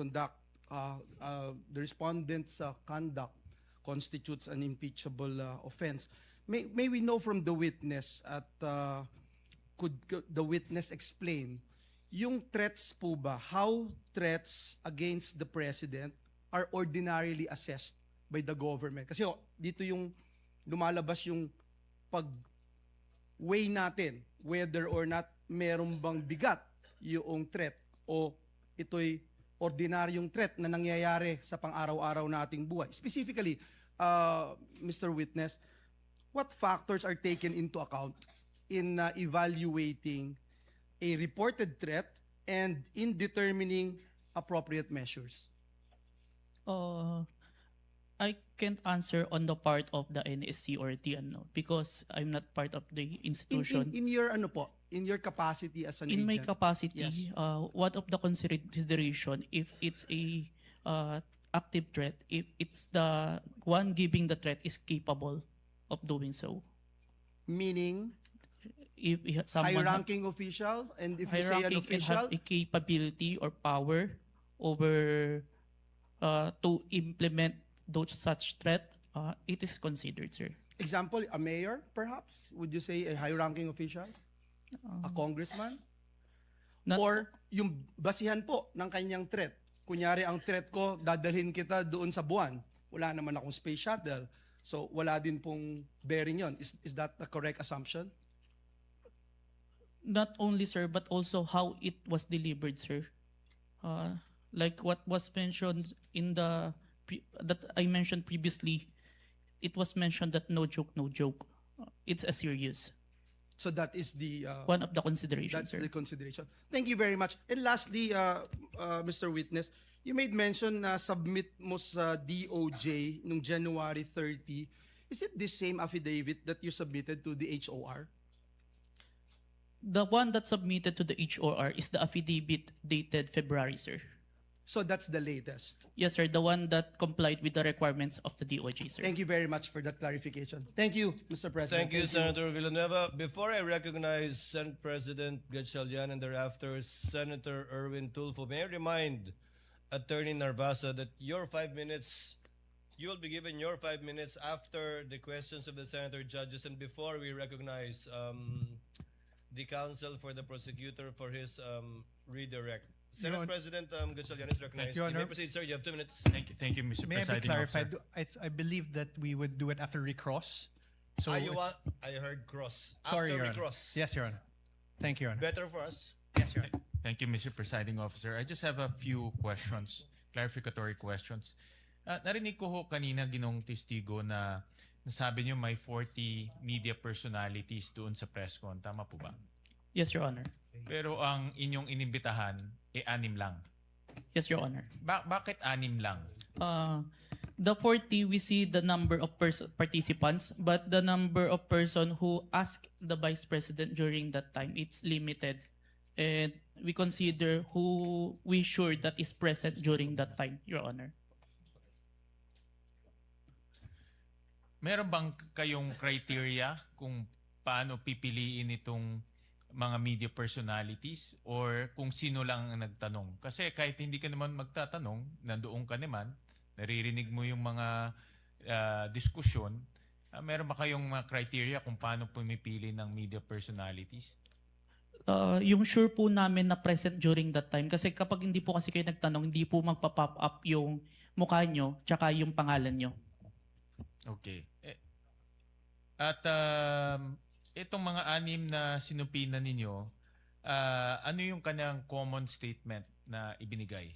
Kinonfirm po nila na present sila during the November 23, 2024 press conference and yung utterance po ni Vice President narinig po nila. Okay, I believe ilan dito sa mga personalities ay ipapatawag rin. So tatalon ako sa ibang topic. Nakita ko kanina itong tungkol sa Max Core Interventures at nakita ko kanina pinakita yung Articles of Incorporation, mukha siyang supplier ng equipment. Ngayon, nasabi rin na doon ka nag-training for 2 weeks. Sino nagbayad ng training? Sir, the training is included in the procurement of digital forensic tools. In the procurement document, ni-require po si MaxCore na mag-provide po ng training included in the equipment, sir. Yung paggamit ng equipment. Tsaka yung yung process po ng digital forensic as a whole. Yung kanya lang sila ba ay 'di ba sa mga IT, let's say Oracle, alam natin kilala yan pagdating sa IT. Si MaxCore ba ay kilala pagdating sa digital forensic training? Kasi pag nakita ko kanina, talagang supplier sila. But are they a well-known or internationally renowned training organization? It's not the MaxCore itself, but it's the trainer that they provide, sir, that is capable in training us, sir. Itong trainer na ito, certified siya in this type of technology? Yes, sir. The trainer has a lot of certifications in relation to digital forensics, sir. Can you name a few certification na meron itong trainer na ito? I can't remember, Let's sir. say Oracle or let's say Microsoft, diba? May mga ganyan No, yan. sir. CompTIA, sir. CompTIA training. I believe he also have a certified ethical hacking certification and a lot more, sir. When it was presented to us, sir. All right. So itong mga trainers nito ay certified trainers na pwedeng mag-train sa iyo at magiging certified ka rin. Yes, sir. Initial na akong certificate, sir. Lastly, Mr. Presiding Officer, after training, nakakuha ka ba ng certification na katulad sa kanila? No, sir. But that certification that I was trained by them, sir. Pero ikaw mismo, are you certified to do forensic examinations for your purpose and responsibility? I have a certification, sir. I am a certified computer hacking forensic investigator, sir. Itong forensic analysis, meron kang For this purpose, itong pinag-uusapan natin. The computer, the authentication, sir, part? Or as a whole, sir? As a whole. As a whole. I have a certification in computer hacking, sir, specific. But I have trainings in relation to the... Nga, iba yung hacking eh. Yung pinag-uusapan natin. Forensic examination ng video, forensic examination ng mga ganitong bagay. Meron kang certification doon? I have certificate, sir. Alright. Thank you, Mr. Presiding Officer. Senator Judge Erwin Tulfo, thereafter Senator Judge Marcos. You may proceed, sir. You have 2 minutes. Maraming salamat, Mr. Chair, Mr. Presiding Officer. Ang katanungan ko po ay para sa ating testigo. Batid ko po na sa ilalim ng Republic Act 10867, sa ilalim po ng Section 4, ang kapangyarihan po ng inyong ahensya na mag-imbestiga kapag ng mga krimen, partikular na tulad ng mga banta sa buhay ng Pangulo, ikalawang Pangulo, Senate President, Speaker of the House, at Chief Justice. Tama po yun. Yes, Your Honor. Kahit na lalo pat pag ito ay may kaugnayan sa national security. Tama po? Yes, Your Honor. Pero ang tanong ko po, ang pagsasampa po ba ng kaso, nasa mandato rin po ba ng NBI na magsampa ng kaso doon sa mga tao na nagbanta sa buhay ng Pangulo, ikalawang Pangulo, Senate President, Speaker of the House, Chief Justice? Is it automatic or kailangan mag-request sila sa inyo? Matic ba yung pagsasampa ng kaso doon sa nagbanta? In this case, is it automatic or wala lang, kasama sa mandato niyo to file charges dahil binantaan mo Pangulo o si Vice Presidente kung sino mang yang 4 na matataas na opisyal natin or 5 matataas na opisyal natin? Ang basis namin doon, Your Honor, is yung primary objective namin to investigate cases to the threat to the President, Vice President, Senate President, Supreme Court. And if we found that the evidence is enough that there is a crime committed, we will file a case because that's the output of our investigation, sir. Kahit po ba na hindi yung biktima, in this case, yung Pangulo, biktima ng threat, kahit na hindi siya nagreklamo, automatic po yun, kahit na hindi siya nagreklamo sa inyo? Yes, Your Honor. Okay. Hindi nyo na siya kailangan tanungin pa na, Sir, gusto nyo po bang kasuhan namin ito? Wala nang gano'n. You will never ask. Sabihin natin, hindi lang Pangulo, Vice Presidente, nangyari din sa Vice Presidente o sa Speaker of the House, sa Senate President o sa Chief Justice. Hindi nyo naman lang siya afford to ask him like, Sir, will you go to the process? Kasi magpa-file ka po ng mga affidavit. This is a long process, etc. Kahit na Pangulo ka po, may pipirmahan ka mga affidavit. Is it automatic, Mr. Witness? We submitted it, sir, even without a complaint in the for preliminary investigation, sir. No further questions, Mr. President. Thank you, Senator Judge Erwin Tulfo. Senator Judge Marcos is recognized. You may proceed, ma'am, and you have 2 minutes. Yes, maraming salamat. Mahal na namumuna. Hihingi lang po ako ng dokumento para mas madali nating sundan ang mga pangyayari. Nalilito lahat pagkat wala po kaming papel. At ang nabigay sa amin, eto, Annex FFFGGG. Nalilito po kami kung alin dito yung mga papel. Kung maaari kaming bigyan, unang-una, yung unang tinutukoy, the first affidavit of investigation dated January 30, alleging grave threats inciting to sedition ng NBI. Ikalawa, yung napasok na yata sa record, pero nais rin namin bilang Senator Judge na magkaroon ng kopya ng DOJ certification signed by Prosecutor Bandung February 5 na nagbigay ng 7 grounds na insufficient for preliminary investigation. Ikatlo, yung naibigay na. Ito klaro to, naibigay po ni Mavic at ng iba pang staff natin. Yung February 10, yung ikalawang amended na ibinigay na revised affidavit of authentication, February 11. Ngunit sabi ni Testigo Kalilong na merong kasama ito na wala rito sa record natin at sana maibigay si Senator Judge, ito yung sulat kasama nung second revised affidavit of authentication. Ito naman yung sinasabing sulat ni Santiago K. Fadulyon ng DOJ na nagsasaad na hindi kailangan na may private complainant yung sina Presidente, ang First Lady at saka yung dating Speaker dahil base sa kaso ng Santos Concho versus DOJ na 2008, hindi daw kailangan yung private complainant. May we also have a copy of the same. Finally, may we urge that a copy also be given of February 14 certification of DOJ asserting that the revised affidavit of investigation was finally sufficient. Nais lang namin na makita yon at alamin yung investigation data huling-huli nung March 7, almost a month after the submission of the affidavit of authentication, kasi halos isang buwan bago utusan na magkaroon ng investigation data form. Sana may kopya rin tayo noon. To respond to Senator Judge Marcos, what the court has copies of are the pre-marked documents that the parties pre-marked during pre-trial, but not documents that have not yet been pre-marked.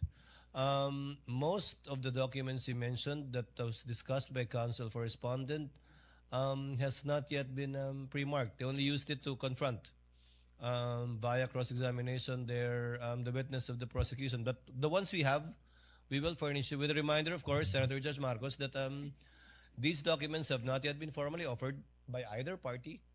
And we still have to await formal offer before the court rules on the admissibility, if at all, of these documents. But we will endeavor to furnish the good senator, judge, with whatever the clerk has. Yes, Your Honor, if I may. if we could be provided with whatever the clerk has and adequately identified, not as GGGGG or FFFFF, at sana kung mabuo yung mga dokumentong sinasabi sa lalong madaling panahon. Maraming salamat. We will endeavor to comply as best we can, Senator Judge Marcos. Same Senator Judge Alan Cayetano, Peram ng GG. what is your pleasure, sir? Mr. President and Mr. Presiding Officer, before I ask to be allowed to ask a question, can I just follow up yung kay Senator Marcos, including the ruling yesterday? Just in the interest of all senator judges being able to follow closely, especially kami sa first row kasi medyo nagkaka-stiff neck na kami. Mahirap tignan yung TV, so baka dun sa Maglalagay harap. na po kami ng TV Yes. sa harap ng And lamesa I ng don't know, counsel for parties. I think all of us own a iPad or a tablet. I don't know what the solution is, but if the secretariat or the clerk of court, the office of the clerk of court can work with our staff. Just to give you an example for today, no? If you look at the impeachment complaint on page 19, for example, it says that the affidavit we're looking for kanina, footnote number 72, is this one, in the impeachment complaint, no? It's found on Annex G. Okay, so this is Annex G. If you look at Annex G, it is a certification, not an affidavit. Okay. So where do you find the affidavit mentioned in the impeachment complaint?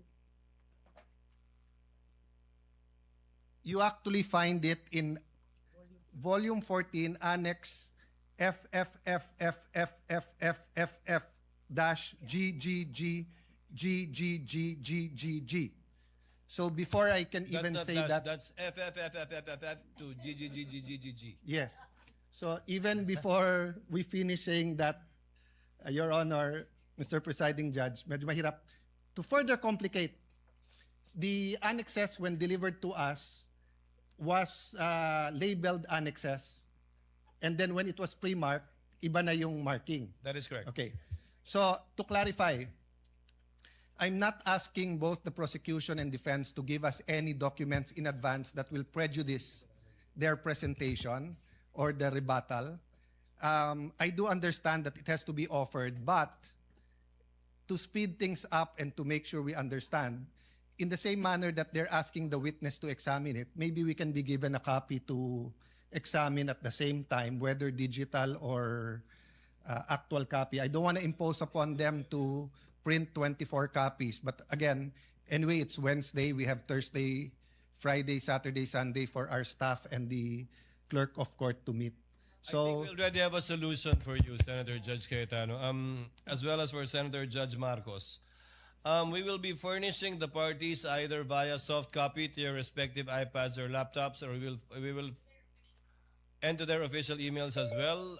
Kayo na po mag-print ng hard copy ng list of evidences as marked, as pre-marked by the prosecution na ipe-present for Article 4. And we will do this by article. However, insofar as I said, the documents presented by the counsel for respondent, these have not yet been pre-marked. But I don't think there's anything wrong with asking for a copy from the counsel for respondent. On that point, for our guidance, whether or not the same will be offered without prejudice to respond to counsel for respondent, deciding on whether or not they will offer it at the appropriate time. On that point, Mr. Presiding Officer, even if it's pre-marked, if it will prejudice their presentation, I don't mind it be given in real time. And same, no? If it's being used on cross or recross on rebuttal and hindi to na pre-mark, as long as real time, para lang we can process it. If not, we have to review afterwards and it messes up our preparation for the hearing the next day. No? Is that possible for the parties once the roles are reversed? May I get a response from the counsel for respondent? Your Honor, first we'll clarify everything that was showed today was pre-marked by the respondent. That's not my understanding because the DOJ letter you pre-marked is different from the DOJ letter that we have pre-marked. But we'll verify. So everything was pre-marked? Yes, Your Honor. But you presented a document that was not pre-marked either by the prosecution or the defense. Walang marking eh. I presented all that. So if it was pre-marked, it's our lookout. Then then there's no problem furnishing the senator judges with a copy of the same. We have no problem with that, Your Honor. Senator Judge Alan Cayetano's concern has no basis if it was all pre-marked. Apparently, it was our oversight. Yes. Counsel for the prosecutors, would that be possible? Yes. To furnish it? I think what counsel for respondent did earlier helped us out a lot. Plastering it on the screens, whatever affidavit you were presenting. I think counsel for the prosecutor should do the same. Yes, Hindi naman Mr. bawal Presiding Officer. magkopyahan dito eh. Okay lang. Senator Judge Cayetano? Thank you. Yeah, and just to clarify, the 2 minutes is the question, not including the Yes, of answer. course. No? You have 2 minutes if you want to start with asking questions. Yes, if they ask to repeat the question, please don't count that. No, 2 minutes is long with short questions, but many of us want to get to the bottom of it, end up only asking 1 or 2 questions. So just a little bit liberality. We will be lenient, Yes. Thank you. Senator Judge Thank Alan you very much. Cayetano. You Appreciate may proceed, it. sir. You have 2 minutes. A question for the witness, and maybe to put all of us in check, I don't mind if any of the counsel says na medyo hindi maayos yung question. I mean, given what happened yesterday and today, and there are questions that could prejudice the case either way. As long as we call each other out respectfully, to the both counsels, you cannot correct a senator judge, but I don't mind if you think it prejudices. That's your duty to your client. Yes, sir. So this isn't the start of the 2 minutes yet. Sa magandang hapon, Mr. Witness. Good afternoon, Your Honor. Medyo mahaba na yung pag-upo mo dyan, but allow me a few questions. No? Yung circumstance lang, so paano nagsimula yung investigasyon na na-involve ka? Were you from the start o hindi? At written instructions ba to? O sinabi, oy, may investigasyon tayo? Just konting clarity, paano na umpisa yung specific investigation? And was it based on the November 3 video? Tama ba? November 23, Your Honor. Okay.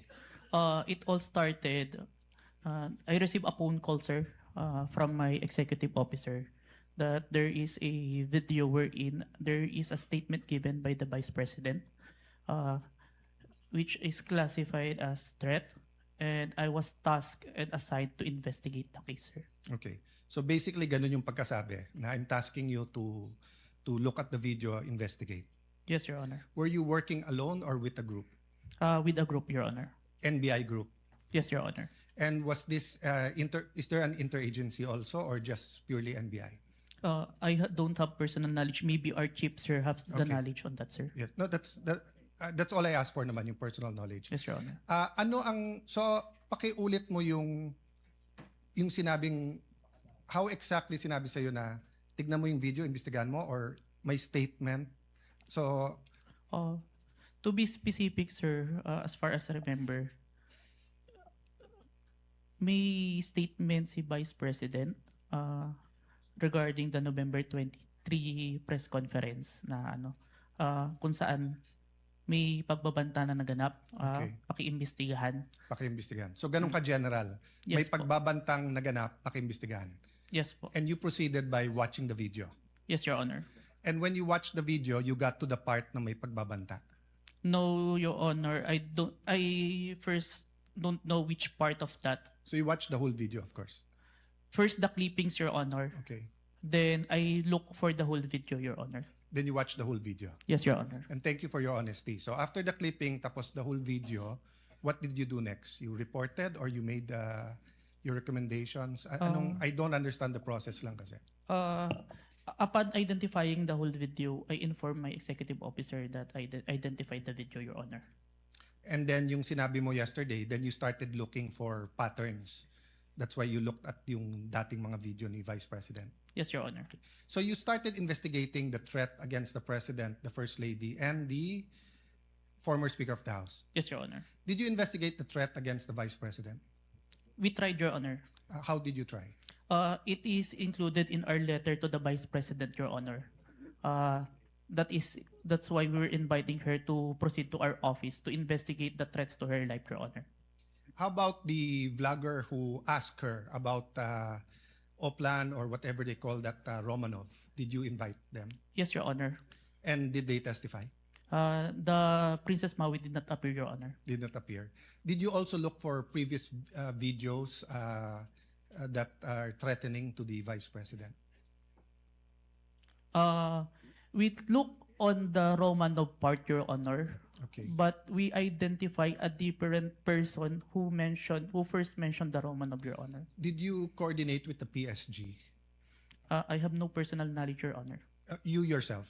Yes, Your Honor. Maybe our chief, Your Honor. Yeah. But you are aware that the primary responsibility of protecting both the President and the Vice President is the PSG? Yes, Your Honor. So isn't it fair to say that any investigation against a threat to the first family, the President, or the Vice President, you would normally ask the PSG if they received any threat? I have no personal knowledge, Your Honor. No, I'm asking, hindi ba normal sa investigation kung sino yung primary agency na taga-protekta na lumalaban dun sa threat ay tatanungin natin? Yes, Your Honor. So bakit hindi tinanong ng NBI ang PSG? Or in your case, why didn't you ask the PSG? Maybe it can be answered by a chief, Your Honor. No, I'm not. I will ask your chief also. I'm asking you, when they said, look at this, you looked at other videos, you tried to get Princess Maui, you tried to get the Vice President, but you didn't contact the PSG for the First Lady, for the President, and for all you know, the PSG will tell you right there and there, the threat is real, or the PSG will say, politika lang yan. Diba? Both the Vice President and the President are protected by the PSG. So why wasn't so nakalimutan lang or wala sa procedure nyo or Your Honor, there is already a statement from the National Security Council, Your Honor, that it is an active threat, Your Honor. That's why we start investigation. Yes, and the primary group that will know if it's an active threat is the PSG. So if this was the United States, it will be the Secret Service. So whether the FBI or the CIA, state troopers, the federal marshals, kung sino man mag-iimbestiga, parati nilang tatanungin yung Secret Service. So I'm just curious why we did not ask the PSG input. Kindly wind up, Senator Cayetano. Senator Okay. Judge Cayetano. So my last question is, how did you characterize the threat of the Vice President to the President? Given that ang exact words niya, Huwag kang mag-alala, ma'am, sa security ko kasi may kinausap na akong tao, sinabi ko sa kanya, kapag pinatay ako. So that I'll be fair to you and not vague, no? Did that phrase, kapag pinatay ako, have any bearing in your investigation? Yes, Your Honor. And what was that bearing or thoughts in your mind? First of all po, dun sa statement, may nakausap na po. It already took place before pa yung mangyari yung meeting. And nung Excuse me, condition, I'm not talking about yung may kinausap na para pumatay. Ang sinasabi ko yung sinabi niya na pag pinatay ako. yes, Your Honor. How did that affect your investigation? There is a condition na kapag pinatay siya. But as we can see, it's only applicable if there is only two parties. The statement make a loophole wherein a third party can use that na kapag namatay si BP, ma-execute ngayon yung statement ni BP na may nakausap na siya without the participation of the one mentioned, the President, the First Lady, and the Speaker of the House, Your Honor. That's fair. But what I'm saying is that in your reports, did you characterize it as a conditional threat? Kasi kung hindi naman siya pinatay, the logical implication is that there's no threat against the... So I'm not saying it's not illegal, immoral to contract a killer. I'm just trying to follow the logic na pag sinabi kong pakukulong kita, Mr. Witness, pag nagsinungaling ka under oath, then it's actually not a threat. It's a legal... I'm just telling you the law, di ba? Pero pag sinabi kong pag hindi ka sumunod sa akin, anuin kita. So that's my last question lang. So how did you characterize that? It wasn't a conditional in your mind because may kinausap na? Even with or without, sir, it's still considered a threat as long as the person... I have no doubt there. I'm just asking, is it a conditional threat?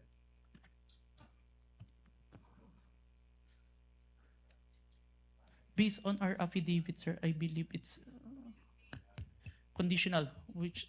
Based in your affidavit? Affidavit. But your initial assessment, yung personal mo as an investigator, this is an investigation of the whole NBI, but yung personal mo? The threat is absolute, sir. Okay. Thank you, Mr. President. Thank you. Thank you, Senator Judge Cayetano. We now proceed. Senator Judge Padilla is recognized. Maraming salamat po. Thereafter, Senator Judge Zubiri. Maraming Senator salamat Judge po. Padilla, you have 2 minutes. Opo. Nais ko lamang po magtanong sa ating saksi. Ginoong saksi, kanina po kasi habang nagkakaroon ng pagdinig, ako po'y laging iistorbo dahil tuwing may itatanong, mag-o-object, medyo magulo po eh. Pwede po bang sagutin po ninyo ako dahil noong pong February 5, ang sabi po dito ay insufficient po yung na hindi dapat makarating na sa preliminary investigation. Tama po ba? February 5 po yon? May certification, sir. Yes po. Opo. Tapos nung February 14, naging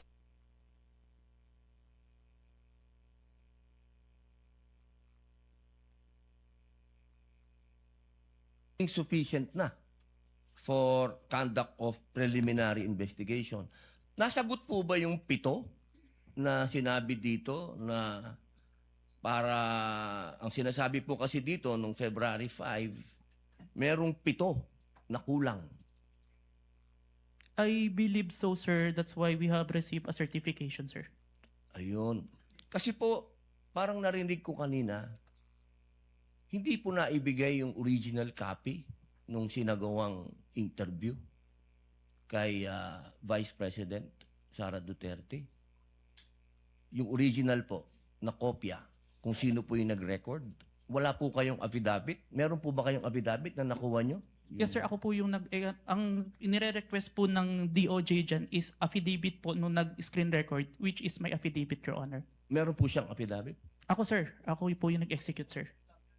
Hindi po yung mismong tao? Yes po. Ang hinihingi po kasi ni DOJ is kung sino yung nag-screen record through OBS, sir. Hindi po yung mismong tao? Yes, Your Honor. Kayo lang po yung nag-affidavit? Yes, Your Honor. Pero meron po kayong ng pagkakataon ba na nakausap niyo yung tao at nagbigay siya ng affidavit? May I clarify, Your Honor, if sinong tao yung tinutukoy? Yung nag-record po. Ako po yung nag-record through OBS, sir. Hindi po. Yung mismong nag-record po kay Inday sa Vice President. Nakausap niyo po ba? Yung raw file po. Kasi napakahalaga po nun. Kasi doon po natin malalaman kung original ba o hindi. The video itself, sir, is publicly available. That's why I performed the recording, sir. Opo. Pakisagot na lang po, mahal na saksi, kung nakuha niyo po ba yung original. Yung original, hindi po yung galing sa internet. The original, no, sir. Yun lamang po. Maraming salamat po. Thank you, Senator Judge Padilla. Senator Judge Zubiri, you are recognized, sir. You have 2 minutes. Maraming salamat to our presiding officer. Magandang hapon po, Sir Witness. Good afternoon, Your Honor. Good afternoon. Gusto ko lang magtanong, clarificatory questions lang po ito. Dito ba sa ating bansa, dahil tinatanong ko po ito sa inyo, dahil kayo po investigating body, sa ating bansa, meron bang specific law pagdating sa mga banta sa Pangulo, Pangalawang Pangulo at kanyang mga successors? Or yan ba'y pasok lang sa grave threats, which is applied sa lahat? Applicable sa lahat ng tao? Based on my personal knowledge, sir, it's only on the grave threat, Your Honor. Which is applied to everyone, if I'm not mistaken. No?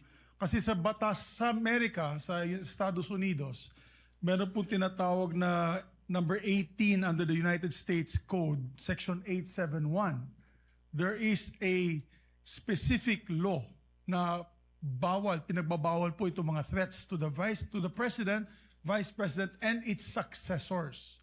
May jail time po ito at may fine na malaki.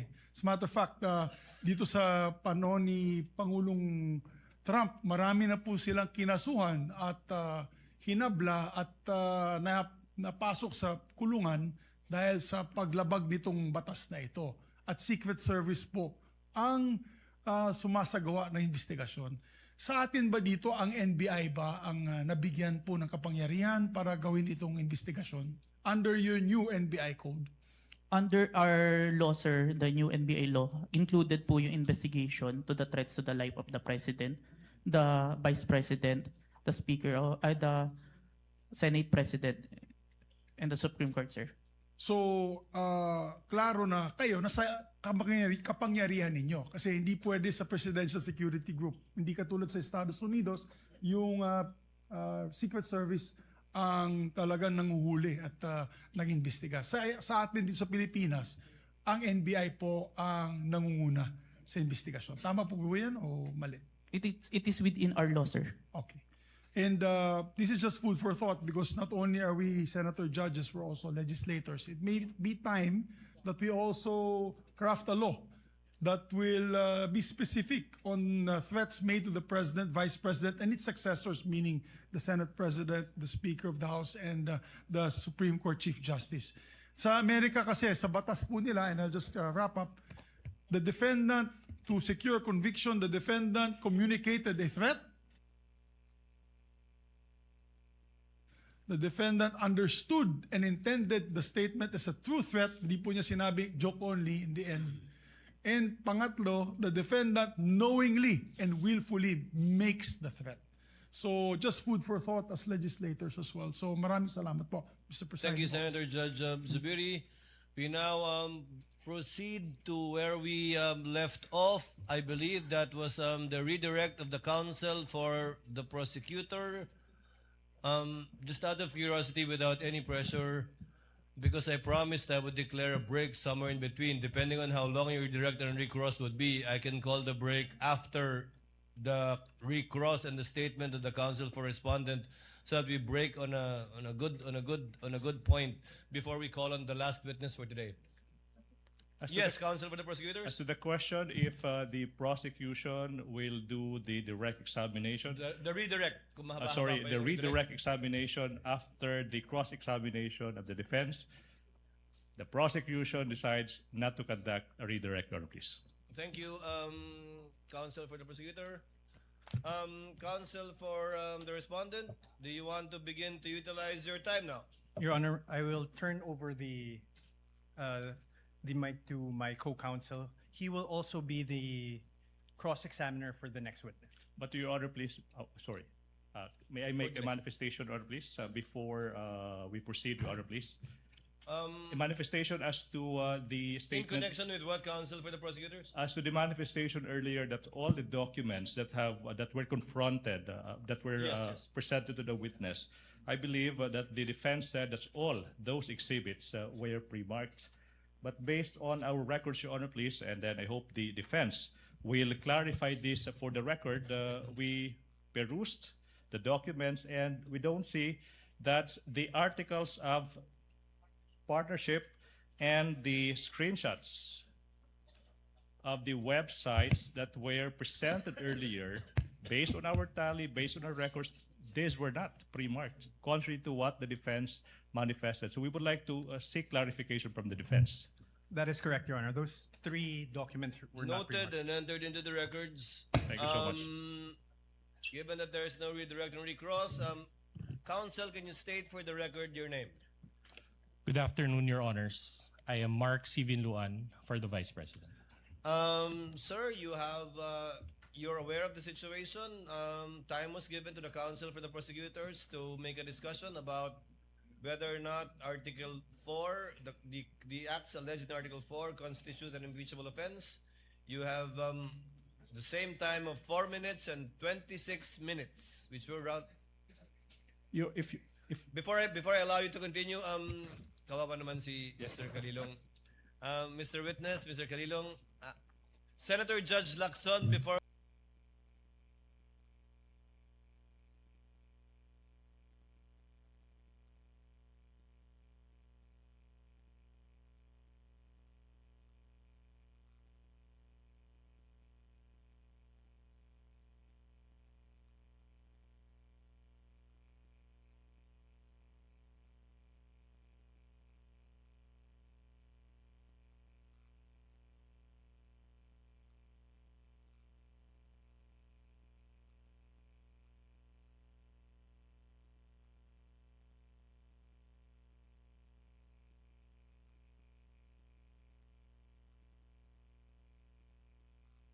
Be excused.